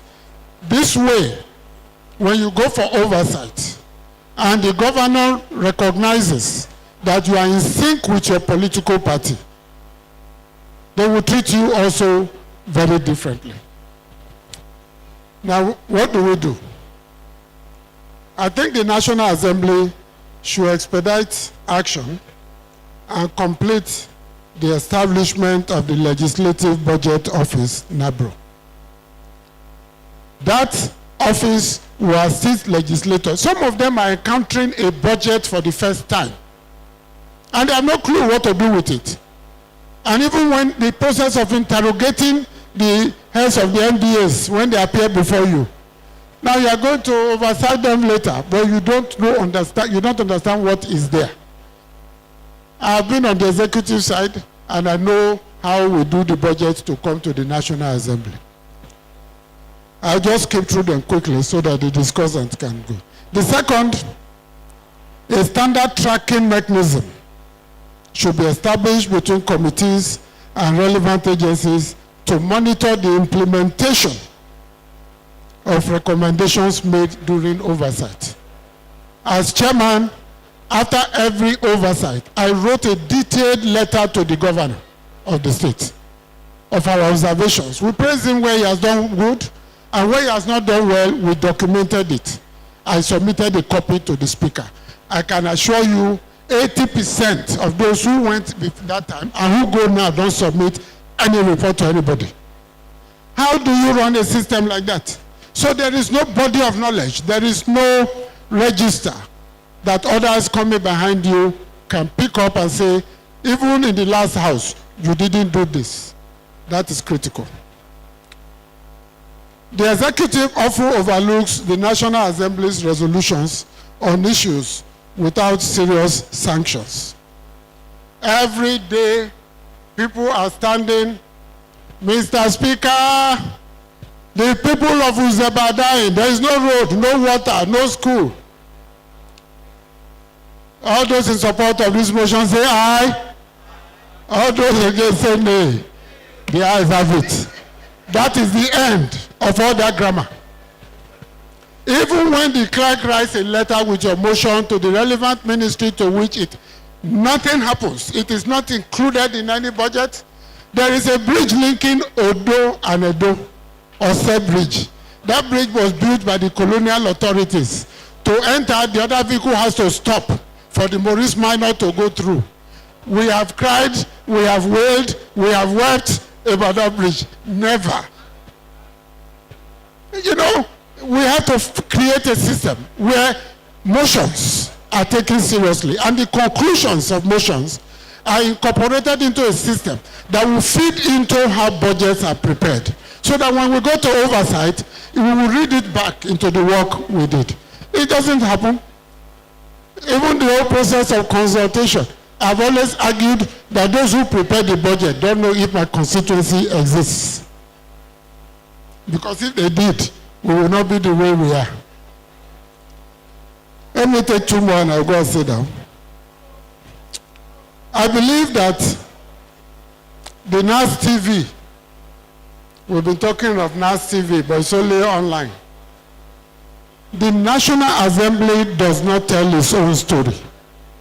So people don't know what we are doing. So they formulate their own vision or perception. National Assembly, how many people do we employ? They don't know. The institutions that we fund, they don't know. The Institute for Legislative Studies, awards masters, PhD, it is fully funded by the National Assembly. The National Assembly Service Commission. So we don't tell our stories. It is by telling our stories we will tell Nigerians.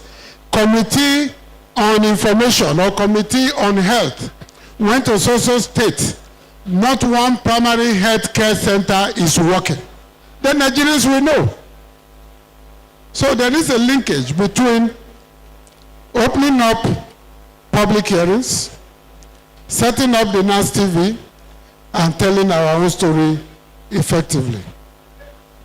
And I believe that training, retraining of members on the manual for oversight. How do you prepare for yourself before you go on oversight? What documents do you ask for from the agencies? How do you review the budget? Identify the projects you are going to oversight. We enable the members, when they get there, to ask the right questions. I've been on the committee before. It was those who went to oversight who were telling us what we should be doing, because we didn't prepare. Let me conclude by saying that the constraints, this whole point that I rubber stamp National Assembly is not true. If you look at the bills moved in the National Assembly, and in my paper I give you full details, in less than a year and a half, over 1,500 motions have been moved on the floor of the House about issues affecting Nigerians. Similarly, over 1,300 bills have been proposed. All of them may not become law, but people are working. And it is not everything that the executive brings that we accept. But there is a conversation going on behind the scene that you people may not be seeing. And that is what I'm saying is the difference now. The dialogue between the executive and the National Assembly. It is not a sign of weakness. It's a sign of maturity, a sign of understanding, a sign of a shared commitment to the interests of the Nigerian people. Instead of wasting money, resources, and time insulting each other and planning till 3 a.m., we spend the time planning, how do we make this bill better? So when it comes as an executive bill, we treat it as an executive bill and produce the result. So I want to thank you all for giving me the opportunity to say something here. I'm sure that the full paper, maybe after I look at it again, will be circulated to you all. And I want to also thank my brother for your kind words about the little we were able to do in Nigeria from Ford Foundation. But for me, be rest assured, I could not have been part of Ali Must Go in this Nigeria. I could not have been a member of CDHR, the secretary of ASU, vice chairman of ASU, and chairman of ASU. Spent 12.5 years in exile. Being part of UDFN, that was the OGA, United Democratic Front of Nigeria, that joined NADECO to create JACO, come back here and begin to fight Tinubu or not understand what I should do for my people. It's not possible. And I think that is the consciousness that many Nigerians carry. If you are progressive-minded, you believe in the people, you believe in progress, you believe in commitment, you believe in dialogue, you have no reason whatsoever, to be counting how many people from here from Osun in this cabinet. Can they deliver? Are they delivering? That is the question you should ask first. So being counters should let Nigeria move forward. But I assure you the National Assembly is getting better. Under the Senate President and his deputy who is here, and the current Speaker, Tajuddin Abbas, who has converted the House of Reps into the People's House. I assure you, there is nothing you bring to our attention that we will not treat. Whether it is the Public Complaints Commission, you are sacked from your work unjustly, your landlord is harassing you, whatever it is, we give it a hearing. That's why we were elected, and we will never let you down. Thank you very much. God bless you all.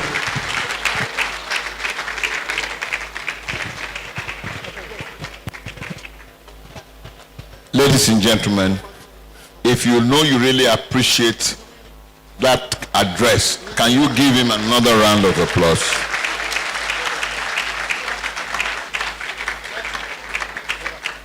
As we move to the next 20-25 minutes for the main item on the program, permit me to acknowledge the presence of Apostle and Reverend Mrs. Sunday Kukwala of the World Communication Ministries. Welcome. We didn't know you were sitting down there, sir. You are most welcome, sir. Chairman, Acting Chairman of your State APC, Alhaji Abbas Moshood. Alhaji Abbas Moshood. Alhaji Abbas Laide Moshood. You are welcome, sir.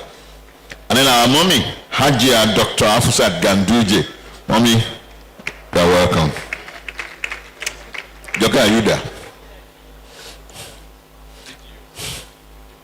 DG National Institute for Hospitality and Tourism, Area Ashojuoba of Ibadan Land, Oloye Bisoye Fagade, you are most welcome, sir.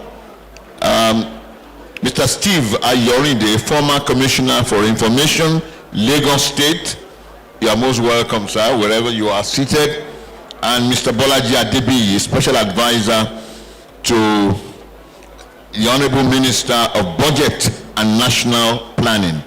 You are most welcome wherever you are seated. I hand over now to Joke as we proceed into the main item on the program. Thank you very much, sir.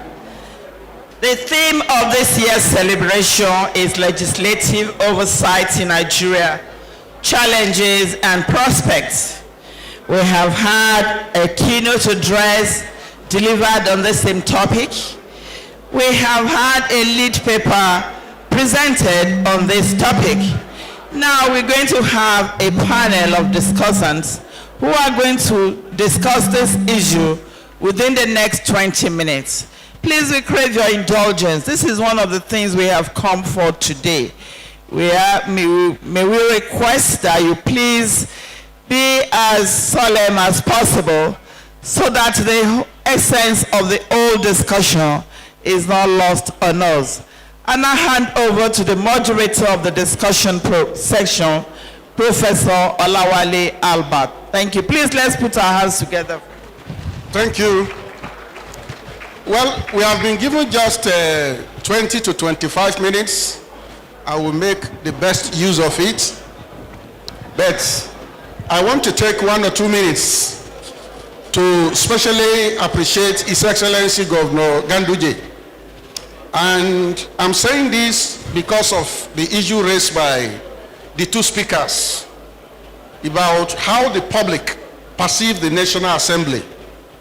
One of the criticisms we have out there is that when laws that people find objectionable are to be passed, they are passed in 2-3 days. But when you put a people-oriented proposal before the National Assembly, sometimes it takes 4 years. Now, I'm targeting you because 2-3 years ago, you gathered us at the Nigerian Air Force guest house in Abuja, when the issue of management of livestock was very hot, we locked ourselves up. You challenged us to come with some proposals, and this has led to the Ministry of Livestock. It has led to the Jega Committee. I don't know if Professor Yahya Muhammad is here. So I want to thank you. You took this through this system, and it came out very fast. Now, the question that we should be asking ourselves, how do we take all other good things that Nigerians are asking for to go into this fire called National Assembly and then come out very safe? Now, what we're going to do is to ask each of our discussants to take just 3 minutes. 3 minutes. It is very painful, because when you prepare for this type of exercise, you travel very far, and you are given just few minutes to contribute to the discussion. It's painful, but we are trained to be able to manage. So we have listened to the 2 presentations, but 2 questions are still hanging. What are the challenges and what are the prospects? When we started this engagement, my own belief was that National Assembly was not doing enough oversight in the larger society. But the 2 presentations have called attention to the fact that even within the National Assembly, you have the internal contradictions.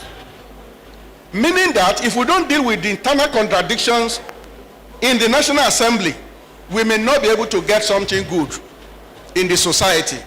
So let me invite Professor, I want to invite us according to how we are listed here, Professor Member Georgie Genyi. Please, we give you 3 minutes. I want to especially respectfully acknowledge the well-established protocol at this event.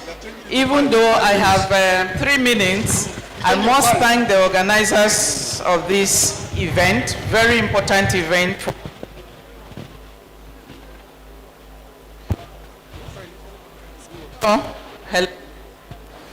I must thank the organizers of this event for inviting me.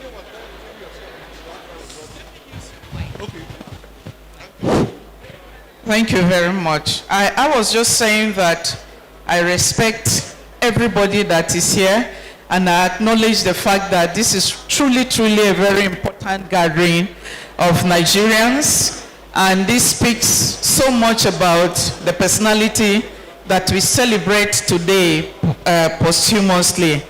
I've come very far away, and I'm glad to be here. I also want to acknowledge and thank the Professor Julius Ihombere. I have read him since I was 100 level at the Ahmadu Bello University, the first and the best. And I recall very well that my supervisor, I know, will say that we must read his work. So I'm glad to be here. I want to thank the presenters, the first 2 presenters, and to say that 2 things stand out for me. First of all, I acknowledge the fact that the legislature is very important in a democracy because it's the face of democracy. If it does well, then it tells so much how healthy that democracy is. And speaking about the internal contradictions within the National Assembly, 2 things come out.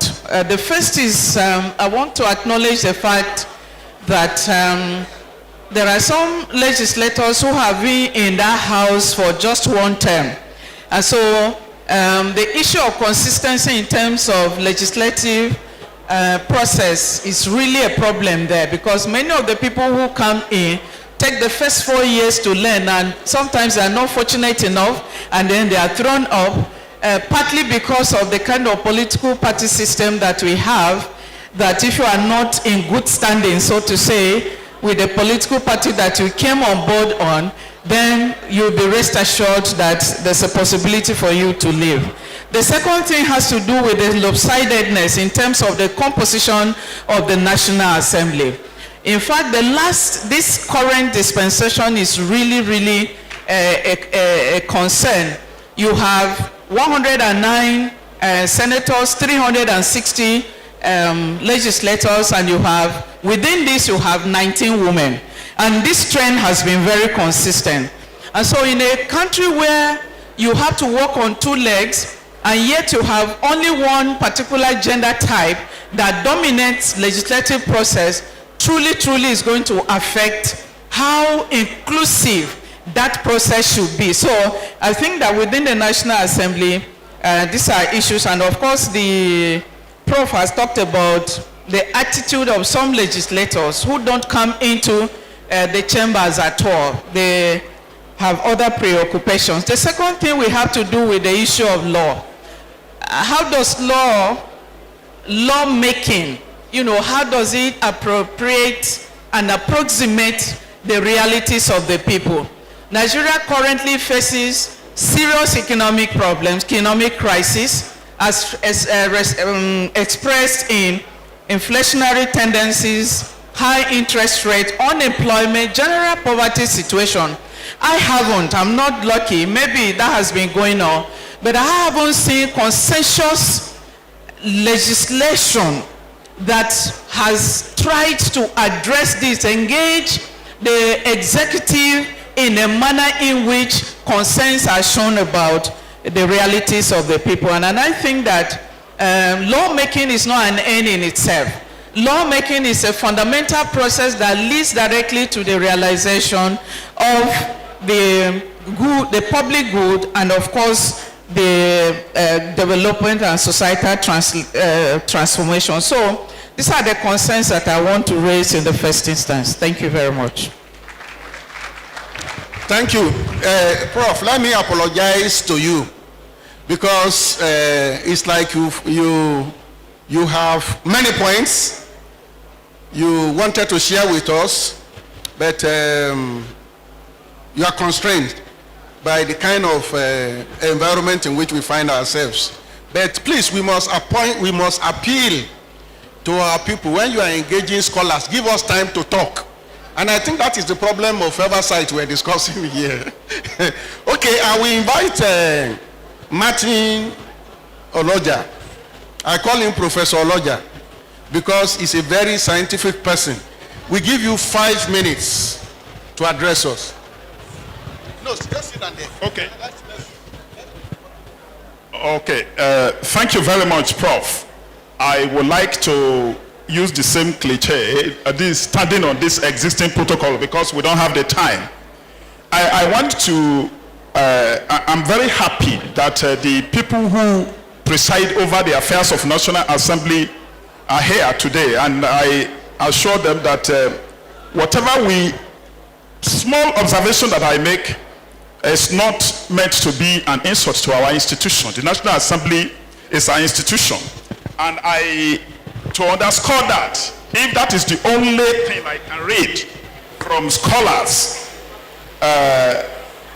especially Professor Ben, the late Professor Ben Nwabweze, I will be very happy for the members to reflect on that. This legislative oversight, that we respect this as an institution, as the first speaker said, it's a very important institution. In fact, Professor Nwabweze continues to write about it, to say that it's the most important arm in a democracy. And this is the way he put it. The legislature is a distinctive mark of a country's sovereignty and the index of its status as an independent state. When these people with their corrective fluid come, the first institution they go after is the National Assembly, so that they will not make law. It's stated. But the issue that we have to face, we have had everything, is about the statement made earlier by one of the speakers about how the people see the institution. And that is the reason you should take the job very seriously. That is, you represent the people, but there are some issues in recent times that have been troubling the people. And some of us have had the opportunity of traveling around the world. We feel that if such things had happened elsewhere, the National Assembly, the state assemblies, we don't even want to talk about state assemblies here now, because the state assemblies, well, it is well with them. The National Assembly, presiding officers here, they do a lot of work. But the way people perceive the way they do the work, the Prof mentioned it here now about perception, and that they are not selling themselves, they are not telling their stories.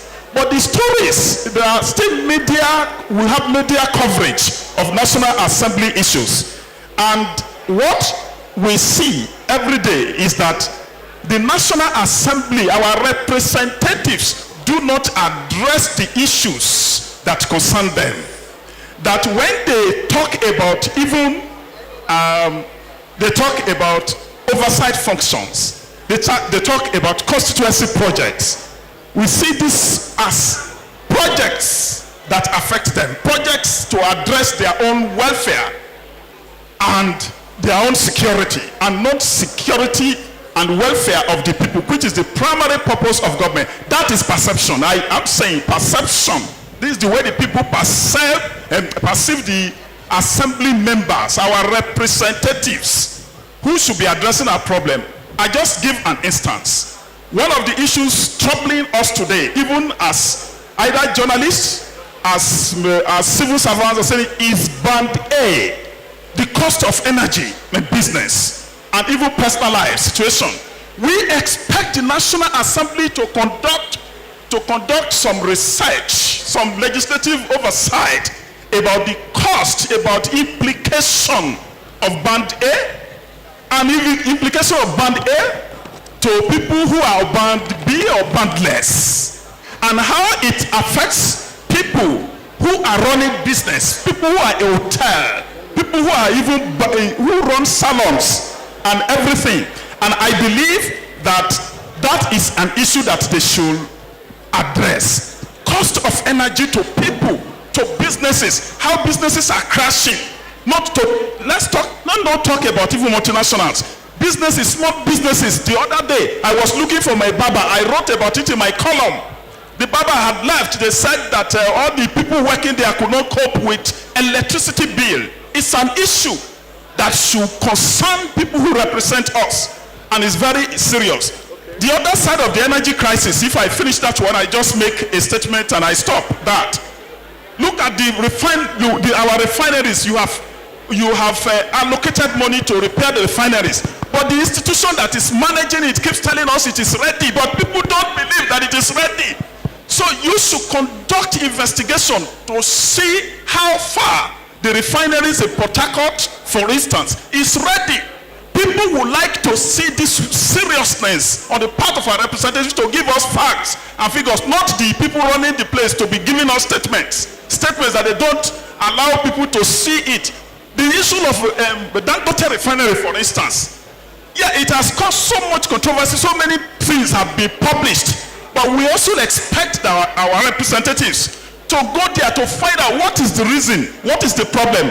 And then let me conclude with this, just for 30 seconds. You should look within. You do not have money, but you should look at the structure of the National Assembly. Let me read this one here. Nigeria's, the United States House of Representatives are 430 members, but they have only 20 standing committees. Nigeria's 360 members, from the speech of professor, they have 140 committees. Why is that? The U.S. Senate of just 100 members. We are talking about Senate from the the richest country in the world. They have only 16 committee members. But Nigeria's 109 members, they have 74 committees. So how do they get membership for all these committees? But that is not even the issue. The issue is that the cost of maintaining these committees will not allow you to have money for legislative functions. I think you should look within and look at the cost of governance, not only in the National Assembly, but if you cannot take care of the cost of governance in National Assembly, people believe that you cannot do any oversight on the part of the executive that keeps promising implementation of Orosaye panel's report. And then the last word is that the last word, sorry, even if I'm not allowed to speak again, the last word of this perception, we are talking about separation of powers. Look at the Act of National Assembly. How do you want people to believe that you are really separated when you build a beautiful library and you name it after the head of the executive? The answer should not blow in the wind. Thank you so much. Thank you so much. Before I call Dr. Agomo, I want to put our leaders on the spot. I think the two of them talked about interference of the executive, political interference. And so the National Assembly now is saying that would have done things better but for the interference of our leaders. Dr. Ganduje, I'm going to put you on the spot. Before we finish, you will tell us how they do it. So how do you do it? Tampering with how laws are made and ensuring that laws are in tandem with your wishes. Then, Your Excellency, sir, Alhaji Jibrin, please, you will talk to us because I see you are still going through the fire. It's like the society doesn't understand your time. So you need to address us. But the last question that I will want any of you to answer, has to do with a meeting that took place at Bellagio last year. General Absalam and a few of us were invited to Italy, Bellagio, to discuss constitutions in the world. And the question was put to General Absalam. The constitution you gave to Nigeria in 1999 is said to be evil. Because when people talk about the 1990 constitution, it is concluded that the problem of Nigeria emanated from the 1999 constitution. But he gave a simple answer. He said, the parliamentarians that we elected, the lawmakers in the country, if indeed they consider this constitution to be evil, have been in power for over 25 years, why have they not changed the 1999 constitution? So this question should be answered, please. Now I will call my sister. Please, sorry for 5 minutes. Your Excellency, I recognize in a special way the representative of the President of the Federal Republic of Nigeria. Thank you for being here, Dr. Joseph Ochogo, who is representing the President. I recognize all of those representing the person representing the Deputy President. Your Excellencies, there's so many people here, but I cannot but thank His Excellency, the Chairman of the occasion, Senator Hope Uzodinma, the Governor of Imo State, as well as the party stewards that are here. I had in my note, because I took time to read the paper written by my mentor, I call him that, Professor Julius Ihosbere, and I do have a written document, but I'm going to speak from my heart. But one of the things I said in my first sentences was to also acknowledge this very important initiative.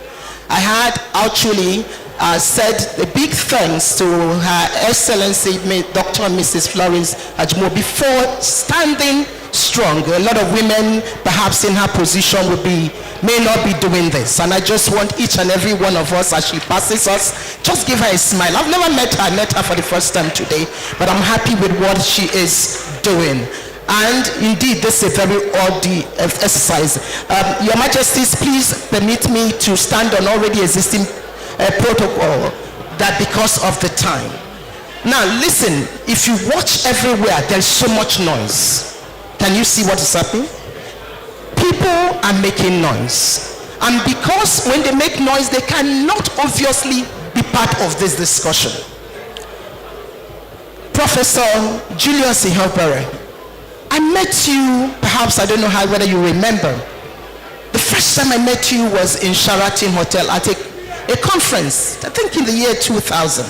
After I made a comment, you said you wanted to come to my office. You were then in New York, and that led to you supporting and facilitating a grant that I got to go out and finish my PhD at the University of Indiana. You're a good man. Thank you, sir.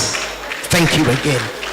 This university is my alma mater, so I spent a master's degree here and a PhD in this great university, amongst others. But let me say this. If you look at Professor Ihobere's paper, thank God we all have a copy of it. The last sentence of page 5 and the first part of page 6 of his papers says it all. He took time to list what the issues are. He talks about the factors that we need to pay more attention than we perhaps have done in the past. But I want to say something here, and I am saddened that there's so much noise, because what I want to say, my dear mentor, is that the problem is a problem that is both internal to the legislature, but also problems that are external to the legislature.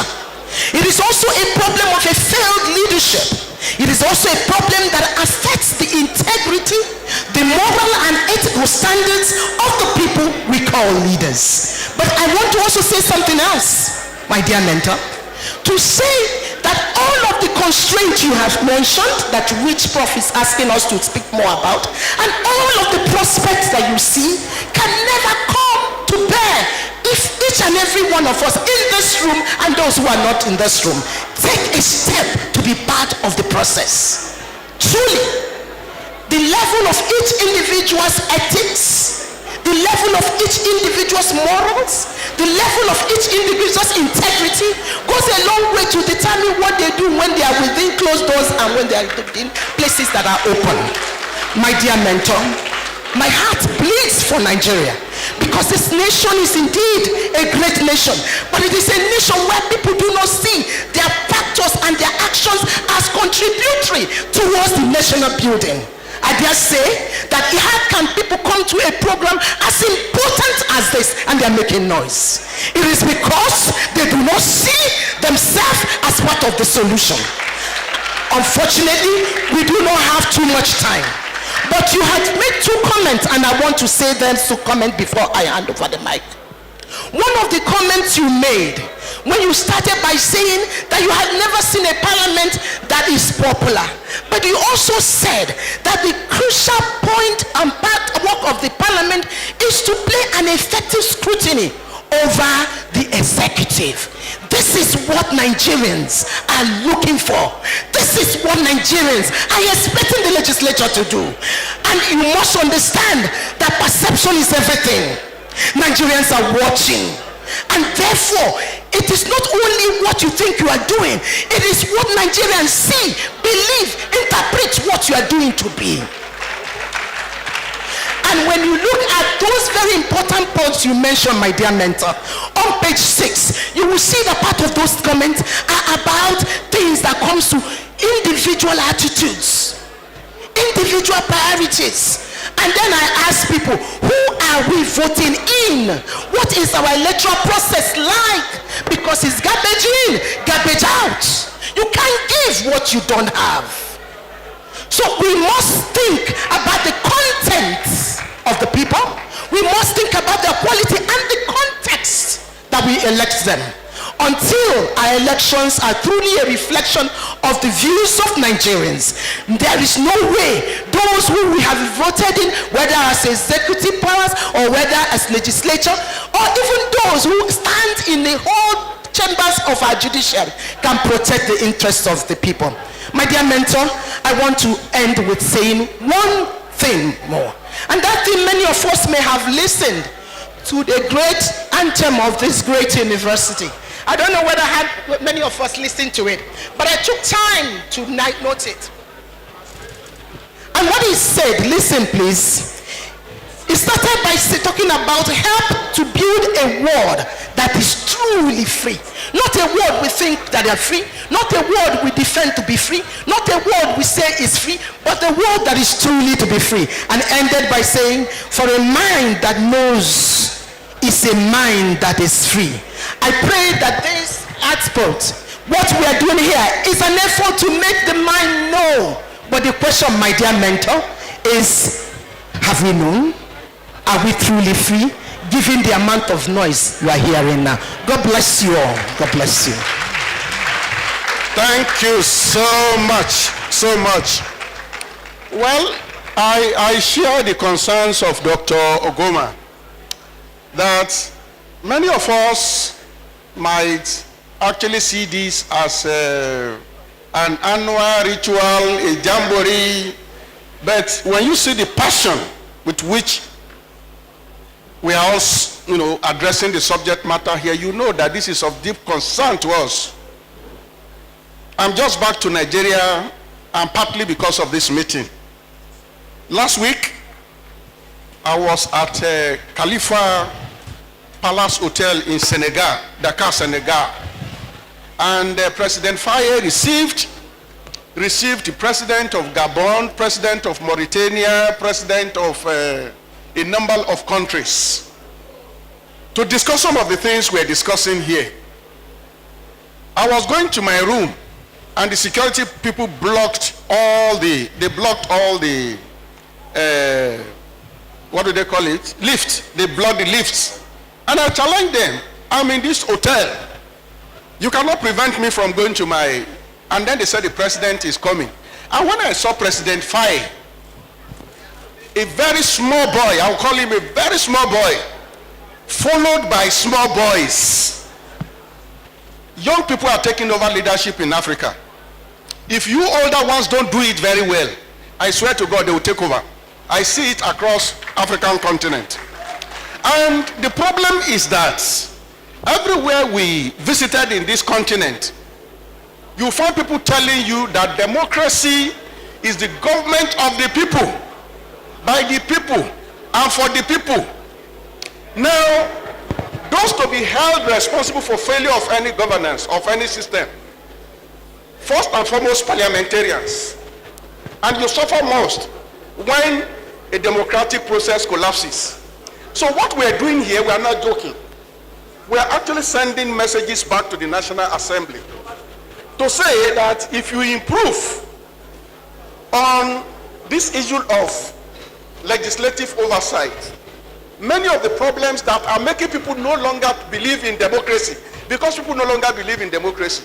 I saw it in Kenya, I saw it in South Africa, I went to Kampala, I saw it. The young people there no longer believe in it. And that is why the number of people that are coming out to vote, you see the number reducing on daily basis.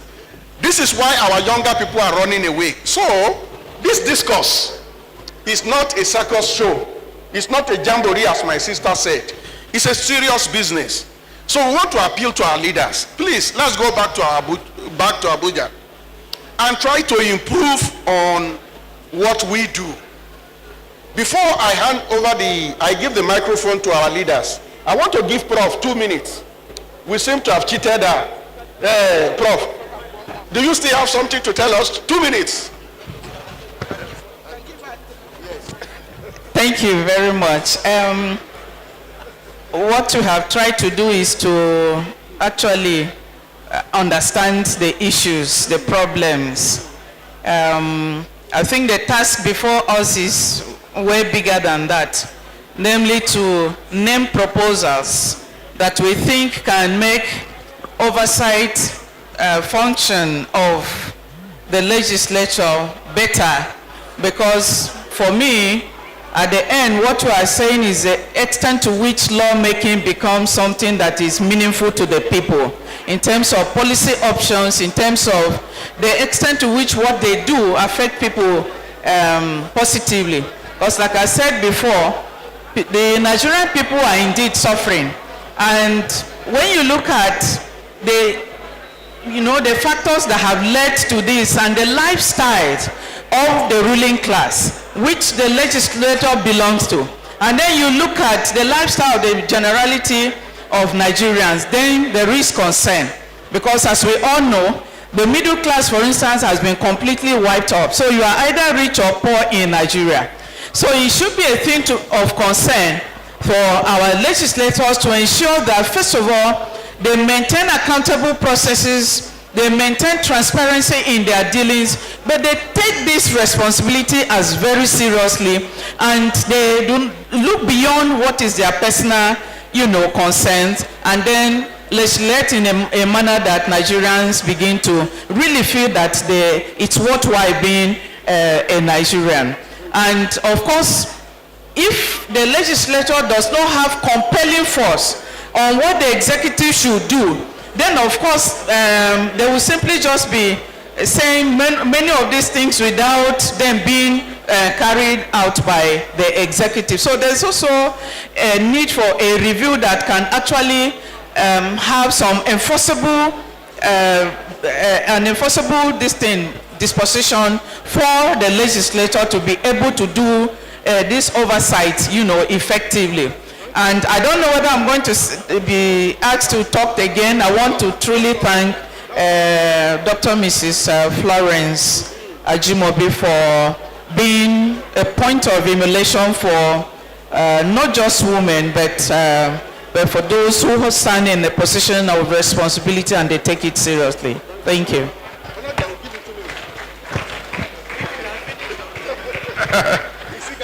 Okay, we talk and talk and talk. We just want to appeal to our presiding officers. I trained as a teacher originally, so I know the power of repetition, that they should listen more to the people. And lastly, they should consider certain things in Nigeria, critical infrastructure, especially road infrastructure, that it is unfortunate that the senator representing part of Ogun State, when we are coming to this place, comes from Ijebu-Ode, but the worst road network is Shagam interchange to Ijebu-Ode, and some of us who are the real people who travel by road, we know that it's really terrible, like so many other roads. So we want to appeal to our representatives that they should discuss, they should meet and do some strategic thinking about why there is no network.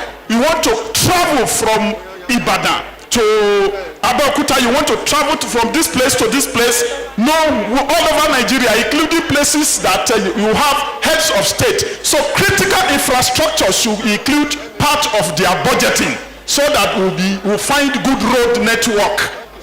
Thank you and God bless you. Okay, thank you. I've been asked to give my final reflections. Thank you, and thank you again for the opportunity. I just wanted to remind us that in Professor Yobara's paper, he did make a comment about the vision of giving a better life to the people through legislature. So I reminded all of us, I'm actually reminding all of us of a biblical reference, which I don't know whether is also in the Quran. The biblical reference says, when the righteous is in power, the people.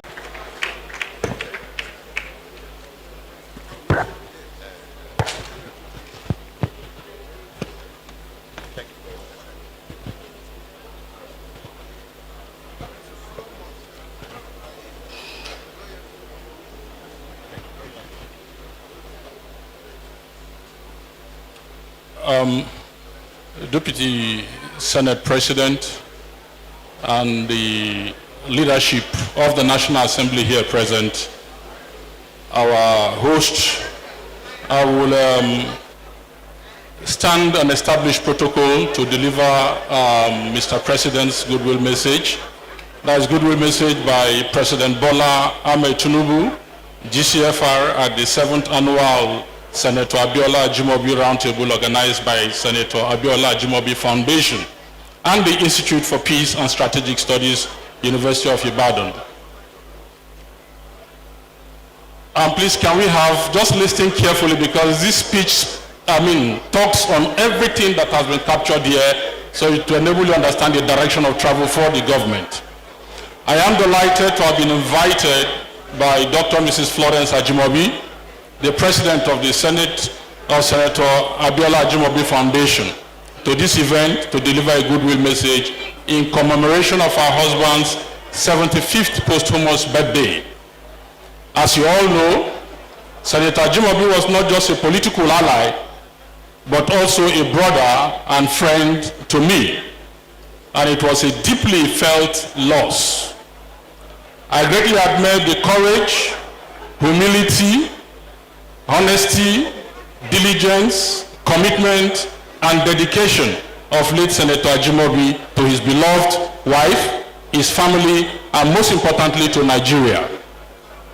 His unwavering commitment to democratic ideals over the years has been a source of inspiration for us all. Ajimobi played a critical role in the opposition movement and all the progressive Congress, which became the ruling party in 2015. His sincerity and people-centered commitment in the early days of the Fourth Republic earned him the senatorial seat and the opportunity to serve as deputy minority leader of the Nigerian Senate. Doubtless, Ajimobi transversed the political firmament of our country's democratic life as a colossus. As a member of the Senate, he was a shining star and the arrowhead in the struggle to entrench and consolidate democracy, constitutionalism, the rule of law, and the independence of the legislature, judiciary, and the press.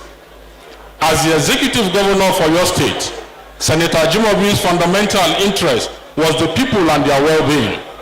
During his 2 terms, he left a legacy of infrastructural rejuvenation, healthcare delivery, quality education, mechanized agriculture, peace and security.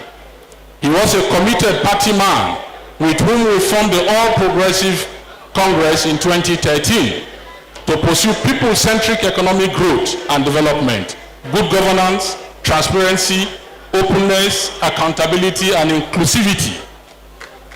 After serving in the legislature and the executive arms of government, Senator Ajimobi served briefly as the acting chairman of the All Progressive Congress before he succumbed to death on 25th June 2020. May his soul continue to rest in peace. Your Excellencies, distinguished ladies and gentlemen, the theme of the 7th Annual Senator Abiola Ajimobi Roundtable is legislative oversight and accountability in Nigeria, challenges and prospects. This theme is timely and crucial for our country's future. As we drive the renewed hope agenda through fiscal, economic, energy, tax, and other critical reforms, effective legislative and executive collaboration is needed to entrench efficient legislative oversight of public policies and programs.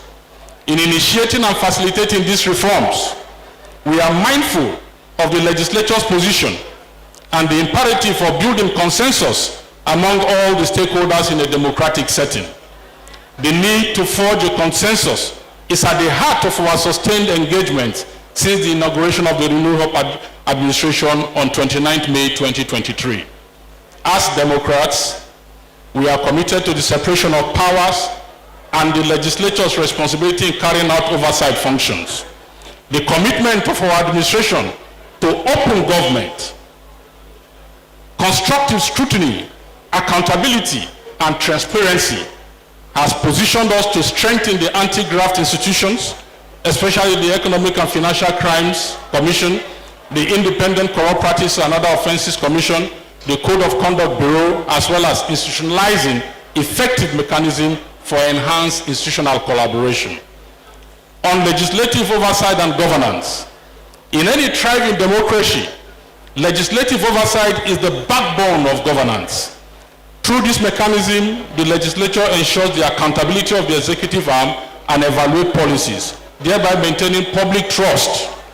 However, this process can be challenging, particularly in a diverse and dynamic nation like Nigeria. My administration is determined to forge a harmonious relationship between the executive and legislative arms of government, despite occasional tensions. We recognize that effective governance is a shared responsibility between the legislature and the executive. Collaboration, not confrontation, must define our interaction as we work together the collective goal of improving the lives of our people. An example of the collaboration is the ongoing deliberation on the proposed tax bills before the National Assembly.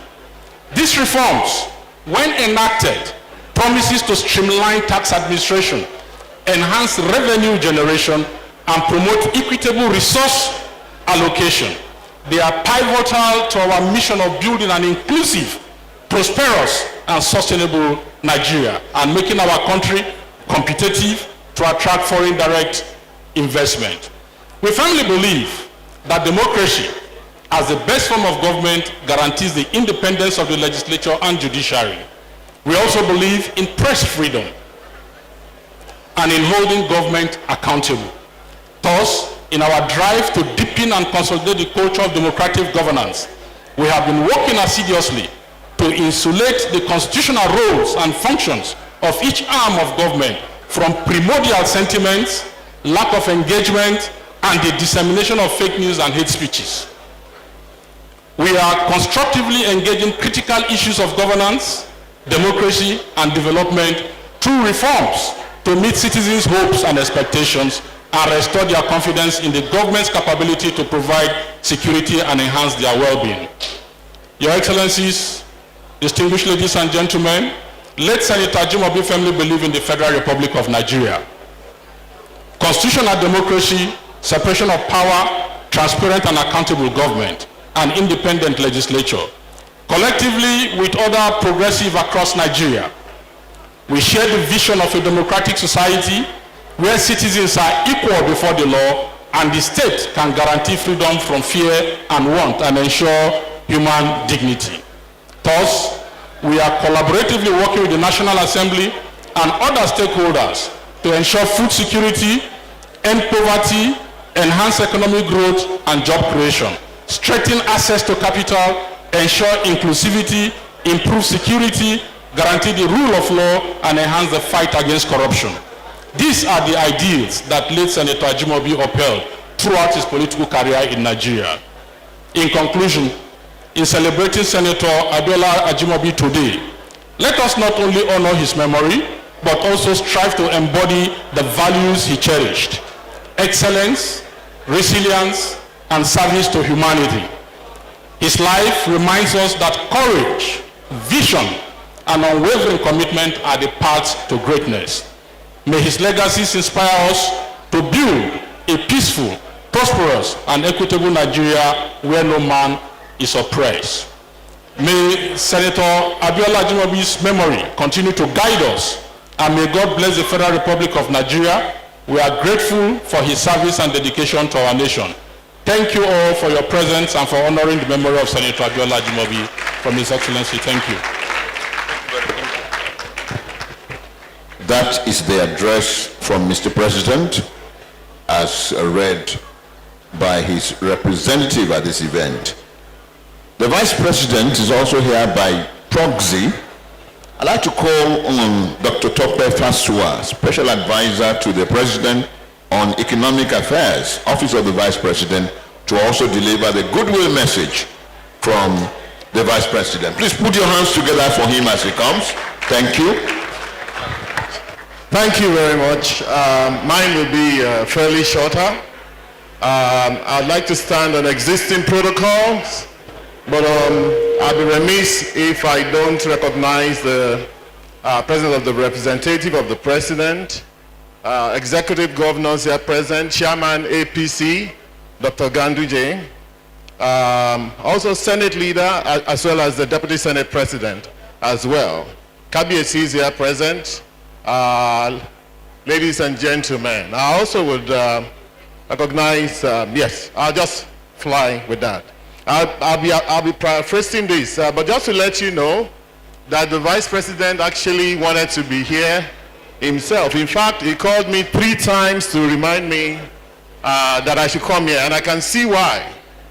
Given the love that has been shown to Governor Abiola Ajimobi and Dr. Mrs. Florence Ajimobi, President of SAF, and the distinguished people that are here today. So I'll just dive into it very quickly.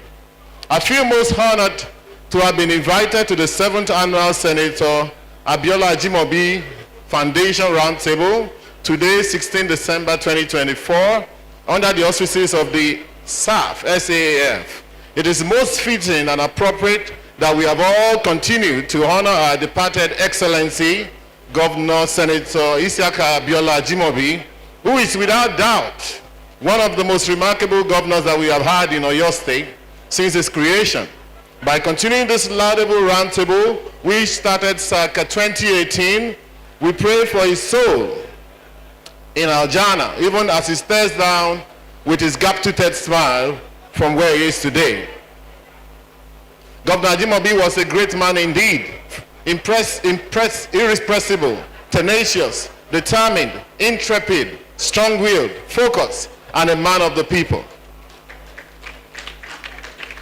Those are some of the attributes that come to mind when this great man is mentioned.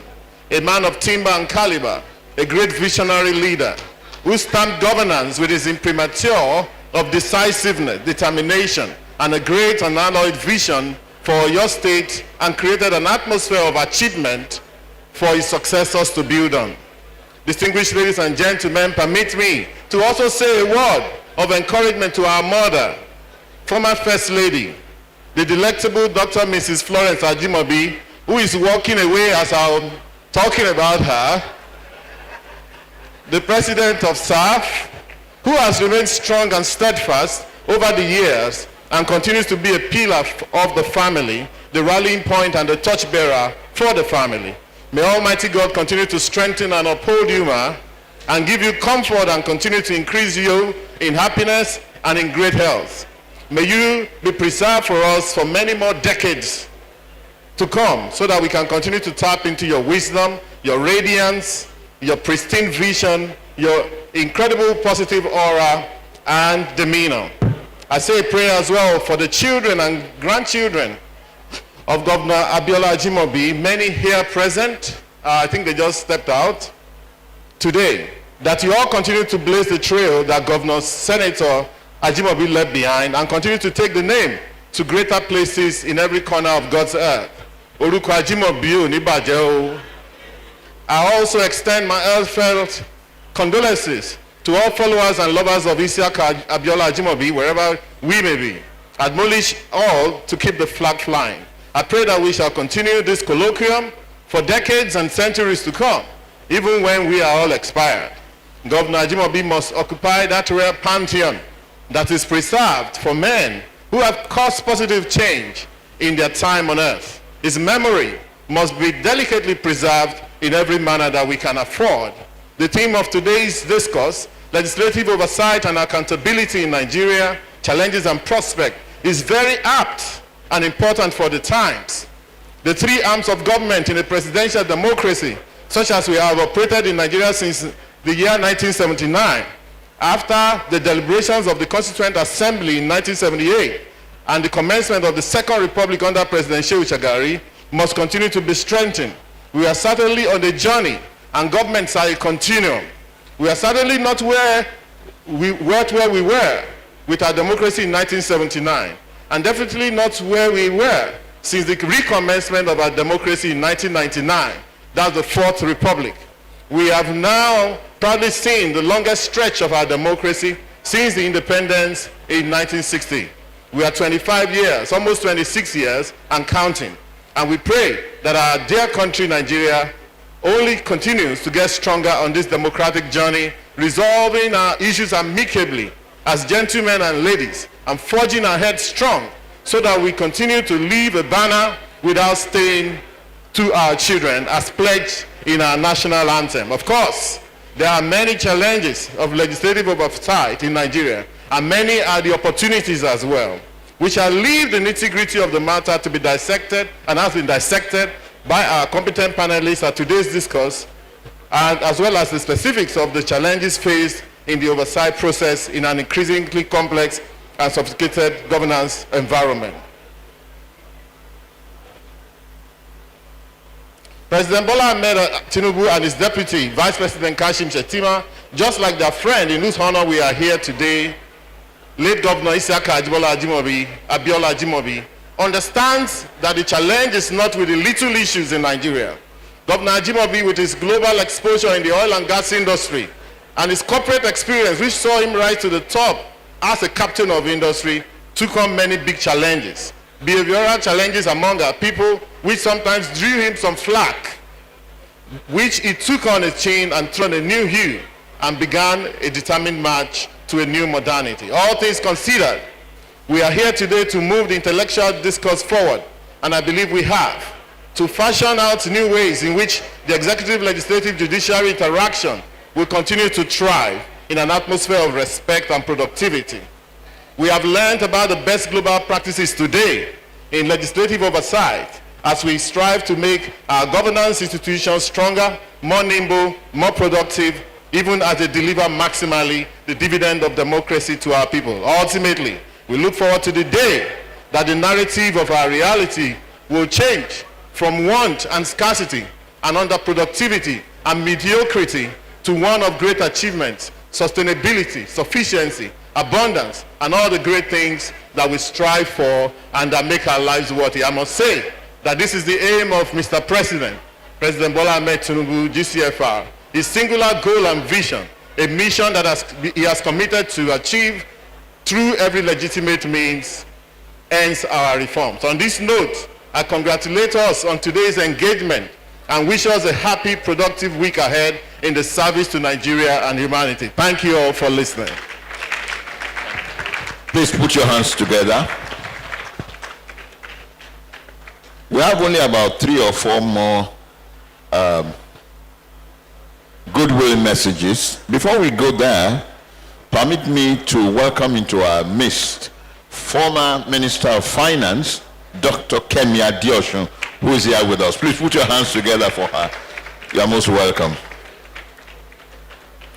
Deputy Senate President, Senator Barau Jibril, OFR, is the next to deliver his goodwill message.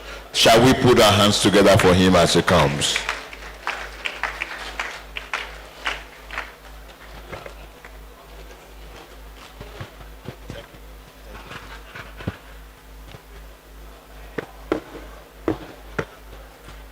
Ladies and gentlemen, please permit me to stand on the existing protocol as done by my brother, the Senate leader, who is a keynote speaker in this very important roundtable. The only person he did not recognize because he was not around is the chairman, the national chairman of our great party, the APC, Dr. Abiola Umar Ganduje, and of course, his dear wife, the former First Lady of Kano State, Dr. Hafsat Ganduje. Ladies and gentlemen, I bring to you greetings from the National Assembly. To begin my goodwill message, let me start by commending the Abiola Ajimobi Foundation for the good work it's doing in maintaining, sustaining the legacy, the principles, the ideals of the former governor of this state, Senator Abiola Ajimobi. This is something that we need to commend the foundation for, because leaders die. But their legacy, their ideals, their philosophy should not die. They should be maintained and be promoted so that those they left behind will be inspired and also emulate the good work they did when they are alive for the good of society. As we all know, Senator Ajimobi was not just a politician, but rather a progressive one for that matter. He was undoubtedly a statesman who, by his combined experience, first from the private sector, then as a distinguished senator of the Federal Republic of Nigeria, and later as an executive governor, put him in a vintage position to understand the intricate nuances of governance beyond the ordinary. As a progressive politician, he was a champion of good governance, a tireless advocate for the rights of the people, and a beacon of hope for a better Nigeria. His contributions to the development of Oyo State and the nation as a whole are quite remarkable. The topic of this roundtable, which is legislative oversight, its challenges and impacts and prospects, it is fitting that we reflect on the role that our legislature play in shaping the destiny of our nation. The role of the legislative oversight in a democratic society cannot be overemphasized because it is the bedrock of democratic governance, ensuring accountability, transparency, and the much needed check and balances which enhances effective use of public funds. As a watchdog of the government, the legislature plays a crucial role in holding the executive branch accountable and ensuring that interests of the people are being served. Through oversight functions, legislature have the power to investigate government activities, evaluate policies, and monitor the implementation of programs and activities of government for which fund has been appropriated. Well, this is something that is just a tip of the iceberg compared to what my brother presented before the beginning of this, at the beginning of this round table. We share the same ideals and background with him. He is a progressive politician, and I'm also a progressive politician. He served in the House of Representatives. I also served in the House of Representatives. We are both in the Senate. So all what he said is something I endorse myself. I can't say anything different from what he said. So I endorse all what you said. As we reflect on the critical issue of national importance and the challenges and prospects of legislative oversight in Nigeria, let me use this platform to assure Nigerians that while on one my in-law, Mrs. Ajimobi, for providing an enabling environment for the sustenance of this colloquium and for the continuous improvement in the quality of attendance and the quality of deliberation for this important celebration. There's no doubt this is beyond the celebration of an icon, the former governor of Oyo State, and my in-law. It is also a celebration of the challenges in our nation, according to what we have heard so far. So, my dear madam, I thank you for this sustainability. Also, I thank you for taking care of my daughter. I thank you for protecting my daughter. I thank you for making my daughter as 100% part of your family. There's no doubt we parents, when we watch the couple, our conclusion is that their love is increasing day by day, hour by hour, and second by second. And that is a pleasure on our part. So we thank you for that. Your late husband, my colleague, my friend, in fact, he was 1 month older than myself before his death. And one thing that I become nostalgic, when his son saw my daughter. I didn't know the time. But when his son insisted in crossing Niger Bridge down to Sahel and pick a wife, that is a question that people should ponder. And his father was saying that his son wanted my daughter, but I was not cooperating. I didn't know how. He complained to Mr. President at that time. He complained to the Vice President. He complained to the chairman of Nigerian Governors Forum. They all invited me to ask me, how, why? I said, well, it's an issue of progressiveness. If the father is progressive, the son is progressive, I and my family progressive, my daughter progressive, let it be. So, and one important thing that we observe, this is practicalizing national integration. Beyond mere speeches, when we say of national integration, many people misunderstand national integration. National integration does not mean fusing of cultures, fusing of religion, fusing of custom, fusing of tradition. We are all creatures of God, Allah subhanahu wa ta'ala.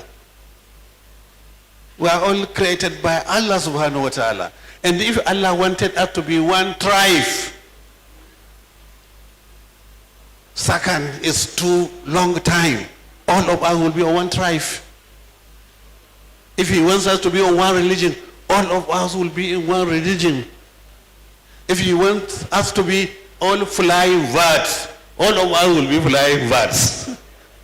But in his own mercy, God created us in different cultures, different religions, different races, different colors, so that we strive together. Then the issue of unity in diversity comes in. Our cultures are not fused, but there is cohesion. Our cultures does not mean there is uniformity, but there is unity. Our cultures does not mean that there is merger, but there is reconciliation. Our cultures, religion, custom does not mean that there is assimilation. No tribe, no religion can assimilate other in Nigeria. But what we have is agglomeration. This is on a personal basis. I appreciate the family of late Ajimobi, now as the chairman of a political party. This discourse, there is no better time to discuss this kind of topic than today. Legislative oversight in Nigeria, challenges and prospects. Legislative oversight is on the projects and programs of a ruling government, whether at a national level or at a sub-level. But we should note that a political party is, as an institution, as a living institution, is the custodian of the manifesto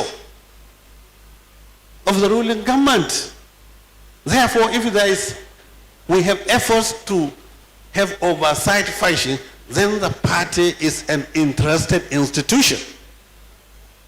what we have seen in Nigeria is that political parties are only active during election. But this should not be so. When myself and my colleagues were sworn in as leaders of our party, we said business would not be as usual. A political party must be an active organ, must be an active institution. Therefore, we said all our offices must be physically habitable and operationally functional. Also, we have seen that a lot of gaps. Now we are talking of the functioning of legislatures. More than 50% of legislators don't succeed in coming back into the chambers. What is the implication of that? Institutional memory is lost. Therefore, we as a party, we are examining this issue. How can we reduce that gap for the sake of institutional memory in legislatures? There must be a synergy between political parties and the legislature so that we can come up with a blueprint where those legislators who are doing very well should not be allowed to fall out by the wayside like that. Another issue is one of the discussants mentioned of women marginalization. That is a fact. In Nigeria today, we cannot even precisely say who are more in number. Is it the women or the men? But one thing we are sure, women during election are more active. Women are more active in election. That is obvious. And also not only that, the work of legislation is verbal expression.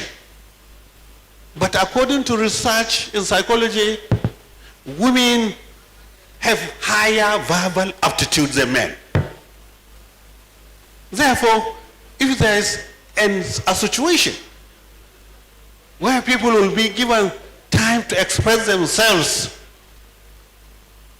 women should not be left behind. Ladies and gentlemen, our own party, in order to see that we create active participation in governance, we created an institution that we call Progressive Institute.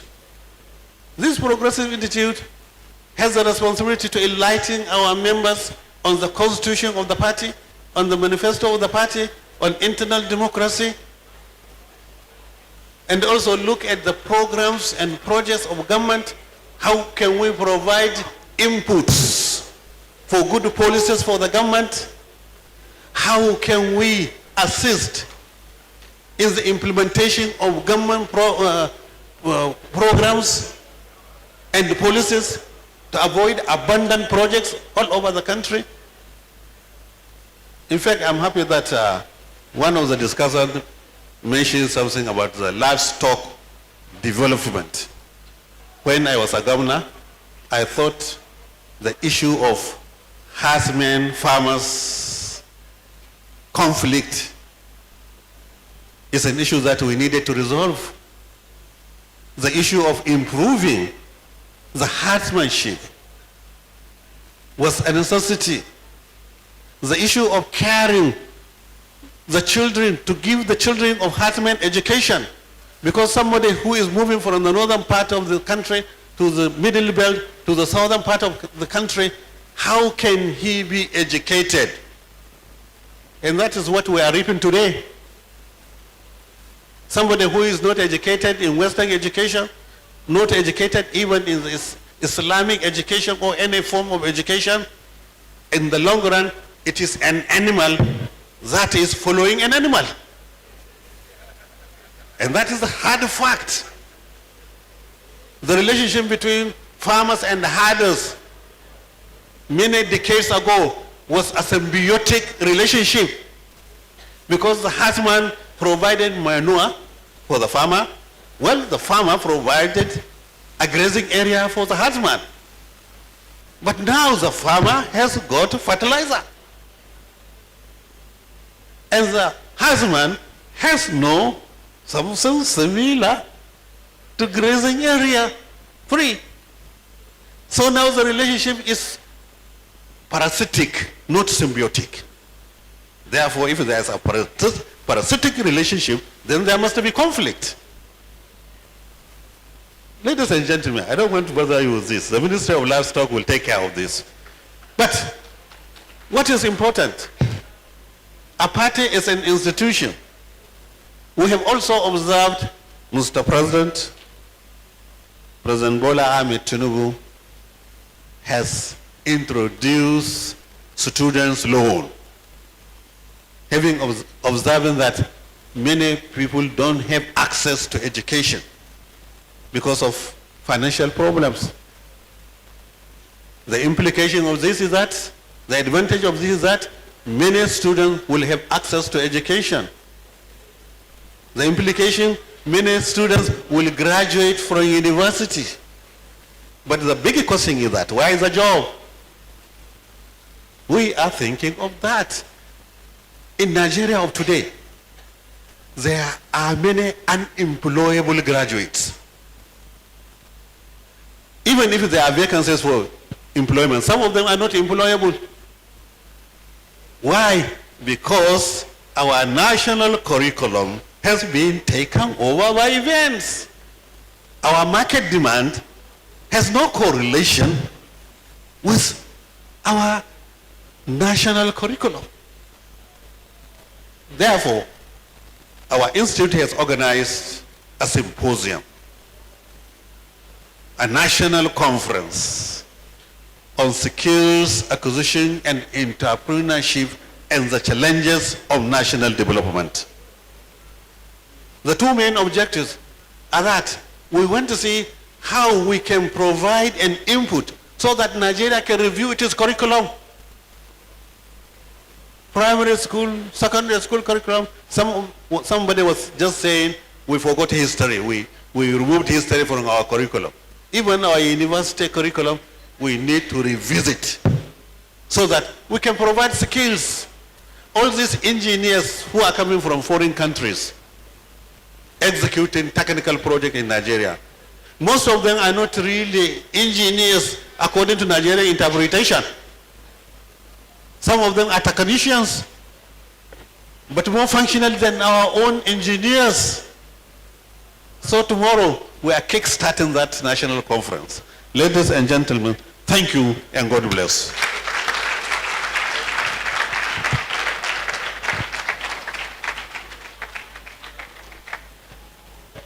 Thank you very much, sir. We have only 2 major items left before we end this program.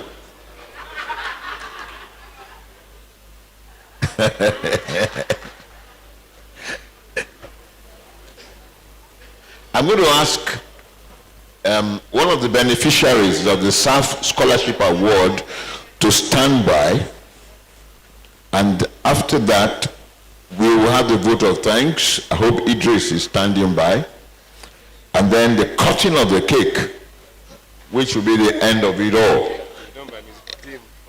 In the meantime, I'm told that the Minister of Power, Chibayo Adelabu, who was supposed to have been here today, but somehow the Federal Executive Council meeting in Abuja, in Aso Rock, did not allow him to leave Abuja.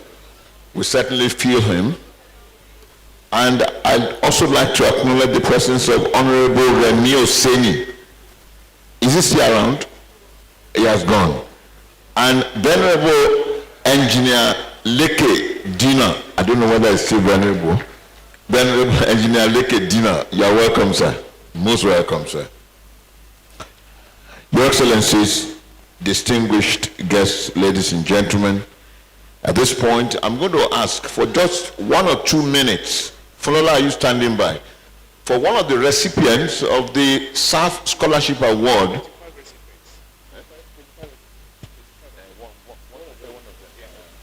There are 25 of them, but one of them should come and appreciate the Senator Abiola Ajimobi Foundation. Are they around? Fulola, are you there? Come now. Please put your hands together for this wonderful young man who has benefited from the Senator Abiola Ajimobi Foundation. He's a first-class student. What did you study? Special education, first class. Put your hands together for him.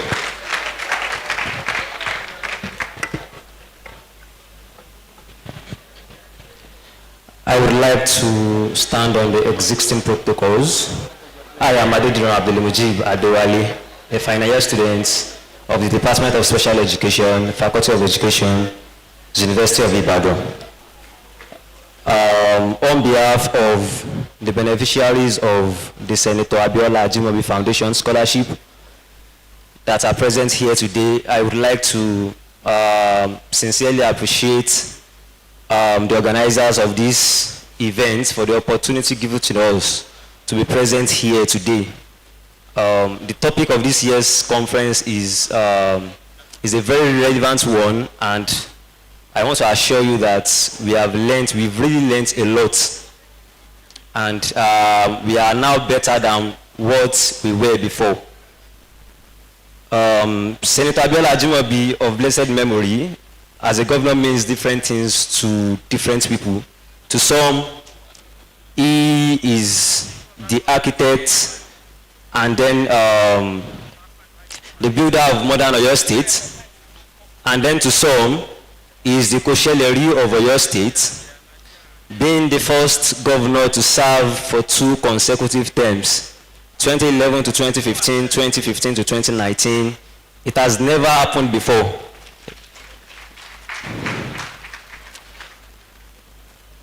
The former governor of Oyo State, Senator Abiola Ajimobi, was a very frank and outspoken person, and he was an audacious personality. And he said, and I quote, "For you to be a good leader and also to make a change, you must step on toes of some certain people, even though the toes may bite you back, but still you have to do it." And one of the toes that he stepped on then, which affected me positively, was the fact that he stepped on toes of some students or some parents and teachers back then in 2016 when they brought out the policy of, cancellation of automatic promotion. So this affected me when I was in SS2, yes, because you must pass at least, because before then, students were usually promote without any, so he brought out you must pass 50% in mathematics and English and any other 3 related subjects in your field. So it affected me, and then that has really contributed to how my academic journey has really been improved and how. And to God be the glory, earlier this year, roughly 8 years after I repeated in 2016, I applied for the scholarship. I didn't know anyone. I applied and I was part of the 25 students, Oyo State students who were selected out of the 2,000 applicants. A very big thank you to Ajimobi, Senator Abiola Ajimobi. May his gentle soul rest in perfect peace. And I would like to recognize the presence of one of the beneficiaries too.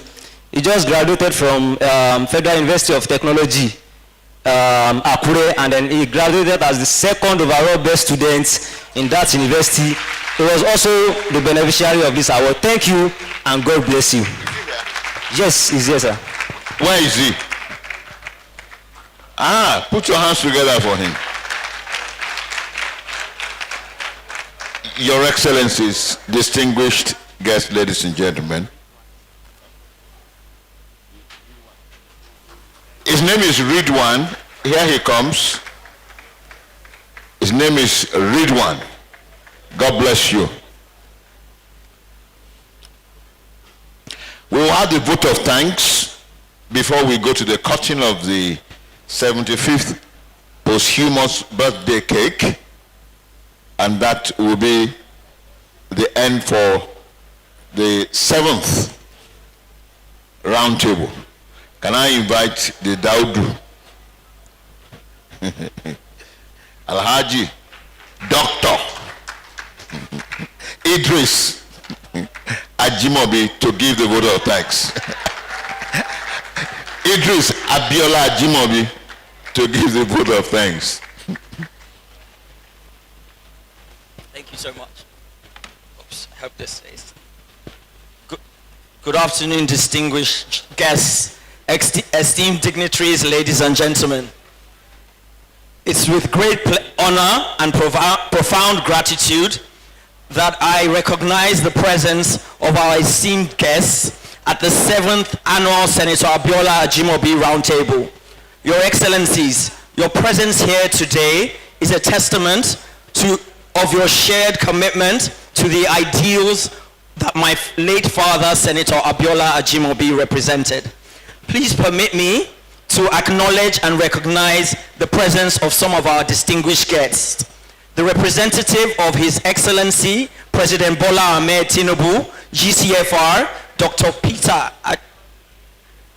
Achugu, the DG Institute for Peace and Conflict Resolution, the National Chairman of the APC, His Excellency, and our father-in-law, Governor Abdullahi Umar Ganduje, OFR. Thank you so much, Your Excellency, for your continual support to the Ajimobi family. And thank you once again. I am eternally grateful to you once again for giving me the hands of your beautiful and amazing daughter. The Deputy Senate President, Senator Barao Jibrin, CFR, thank you, Your Excellency, for your presence, as we know that your time is precious. And thank you once again for your fantastic goodwill message. The Majority Leader of the Senate, His Excellency, Senator Opeyemi Bamidele, thank you, Your Excellency, for your fantastic and great keynote speech. Our dear Chairman and Governor Hope Uzodimma, the Executive Governor of Imo State, who I believe has left. Our lead presenter, the Professor Julius Inhovere, correct? Yeah. The Vice Chancellor, University of Ibadan, for graciously hosting us once again at this prestigious institution. We appreciate the great contribution. The executive members of SAF Foundation for your tireless efforts in preserving the legacy of Senator Abiola Ajimobi. Professor Ruth Adio Moses, the Director of the Institute of Peace and Strategic Studies, thank you for your collaboration in making this meaningful dialogue a reality. Our esteemed panelists and speakers, for your thoughtful and insightful contributions to today's discussion. Members of the Ajimobi family, thank you for your thoughtfulness, thoughtful insights, and thank you for your unwavering dedication to keeping the vision of our late father alive. Friends, associates, and well-wishers, thank you for standing with us, both in public and in private. And all distinguished guests, both named and unnamed. As we close this year's significant gathering, I am filled with deep sense of gratitude. The 7th Annual Senator Abiola Ajimobi Roundtable has once again served as a powerful reminder of the enduring legacy of my father, Senator Abiola Ajimobi. Today's discussion have been enlightening and full of insights and truly inspiring. The words shared and the ideas exchanged here have affirmed the importance of accountability, transparency, and good governance in Nigeria's legislative processes. These are principles that my father championed throughout his life. I have had the privilege of representing, of working for this, forgive me, I have had the privilege of working for the distinguished, His Excellency, the distinguished Senator and Deputy Senate President of the Senate, and while there, I was privileged to gain first-hand experience into the intricacies of the legislative oversight and accountability. This role afforded me the opportunity to witness the critical balances between executive scrutiny and legislative responsibility, deepening my appreciation for the principles we have examined here today. I am confident that the knowledge and perspective gained here today will contribute to the ongoing pursuit of a more just, equitable, and prosperous nation. On behalf of the Senator Abiola Ajimobi family, I express our sincere, heartfelt gratitude to the Senator Abiola Ajimobi Foundation and the Institute of Peace and Strategic Studies, University of Ibadan, for their dedication to sustaining this annual roundtable. Your efforts continue to honor his legacy and provide a platform for meaningful dialogue. Thank you very much. To the distinguished speakers, guests, and all participants, thank you for your invaluable time and contributions. Your Excellencies, your presence here, and distinguished guests, your presence here today is deeply appreciated and has made this event a resounding success. I pray that the insights shared will not only spark new initiatives, but also inspire us all to thrive for more excellence in our various spheres of influence. As we leave here today, let us carry forward the ideals of accountability, good governance, and visionary leadership. These are the values that my father stood for, and they remain as relevant today as ever. I encourage us all to remain committed to these principles in our daily endeavors. Thank you all for being a part of this monumental occasion. May we continue to honor the legacies of Senator Abiola Ajimobi in all that we do. Thank you, and God bless you all, and God bless the Federal Republic of Nigeria. And, sorry, one sec. Apologies, before we all part, I'm delighted to invite you all to the Senator Abiola Ajimobi Memorial March, which will be taking place immediately after this event at the Award Stadium in the University of Ibadan, which is on your way out. This match, which is personally organized by me, is yet another opportunity for us to honor the memory of our late patriarch through camaraderie and sportsmanship. It promises to be a lively and engaging engagement, and I encourage you all to join us. Thank you very much. Thank you very much. The Daudu of the Ajimobi family. Distinguished ladies and gentlemen, somebody just walked into the hall, and it is not somebody that will not be duly recognized. When you talk about legal luminaries in Nigeria, you couldn't have mentioned 10 before you mentioned his name. It's my pleasure to recognize the presence of Chief Wole Olanipeku, former Pro-Chancellor of this great University of Ibadan. He's also a senior advocate of Nigeria. Thank you very much, sir, for being part of this program. Somebody also came in with him, and he is one of our living ancestors in the University of Ibadan, Dr. Gani Adeniran. And there's been a couple that's been here since we started this program this morning, and I wouldn't want us to end it without recognizing their presence. I'd like to recognize the presence of an Alaji and Alaja Kunle Adele. Thank you for being part of this program. Distinguished ladies and gentlemen, we have come. We thank you for your patience since we started the program. And then we are doing the final thing that we have to do on this day, and that is the cutting of the cake.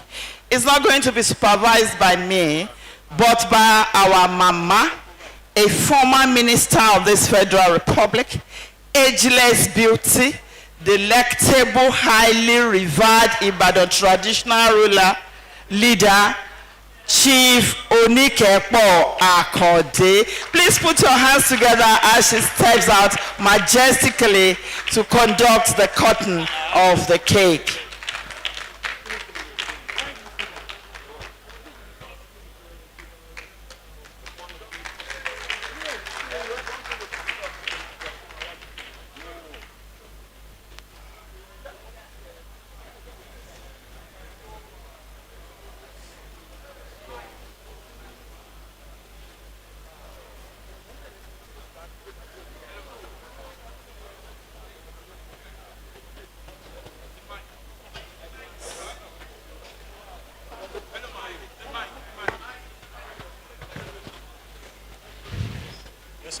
Come back.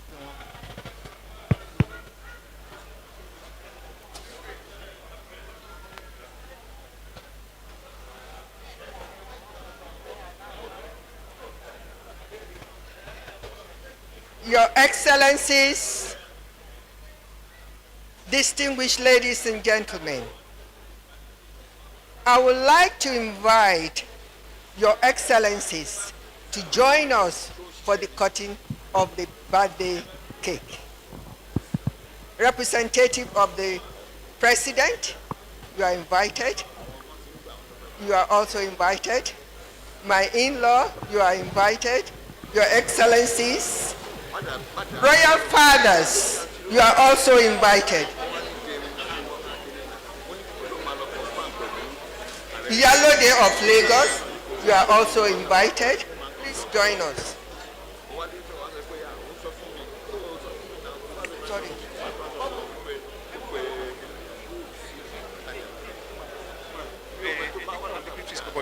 Then the children will now join. Because when they take picture and they can't take all the pictures together for you to the media. Thank you. The signatures first.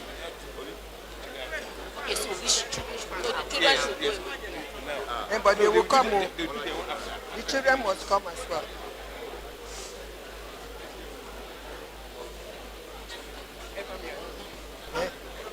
Dignitaries first. Members of the high table. Exactly. The members of the high table first, then the children can now follow thereafter.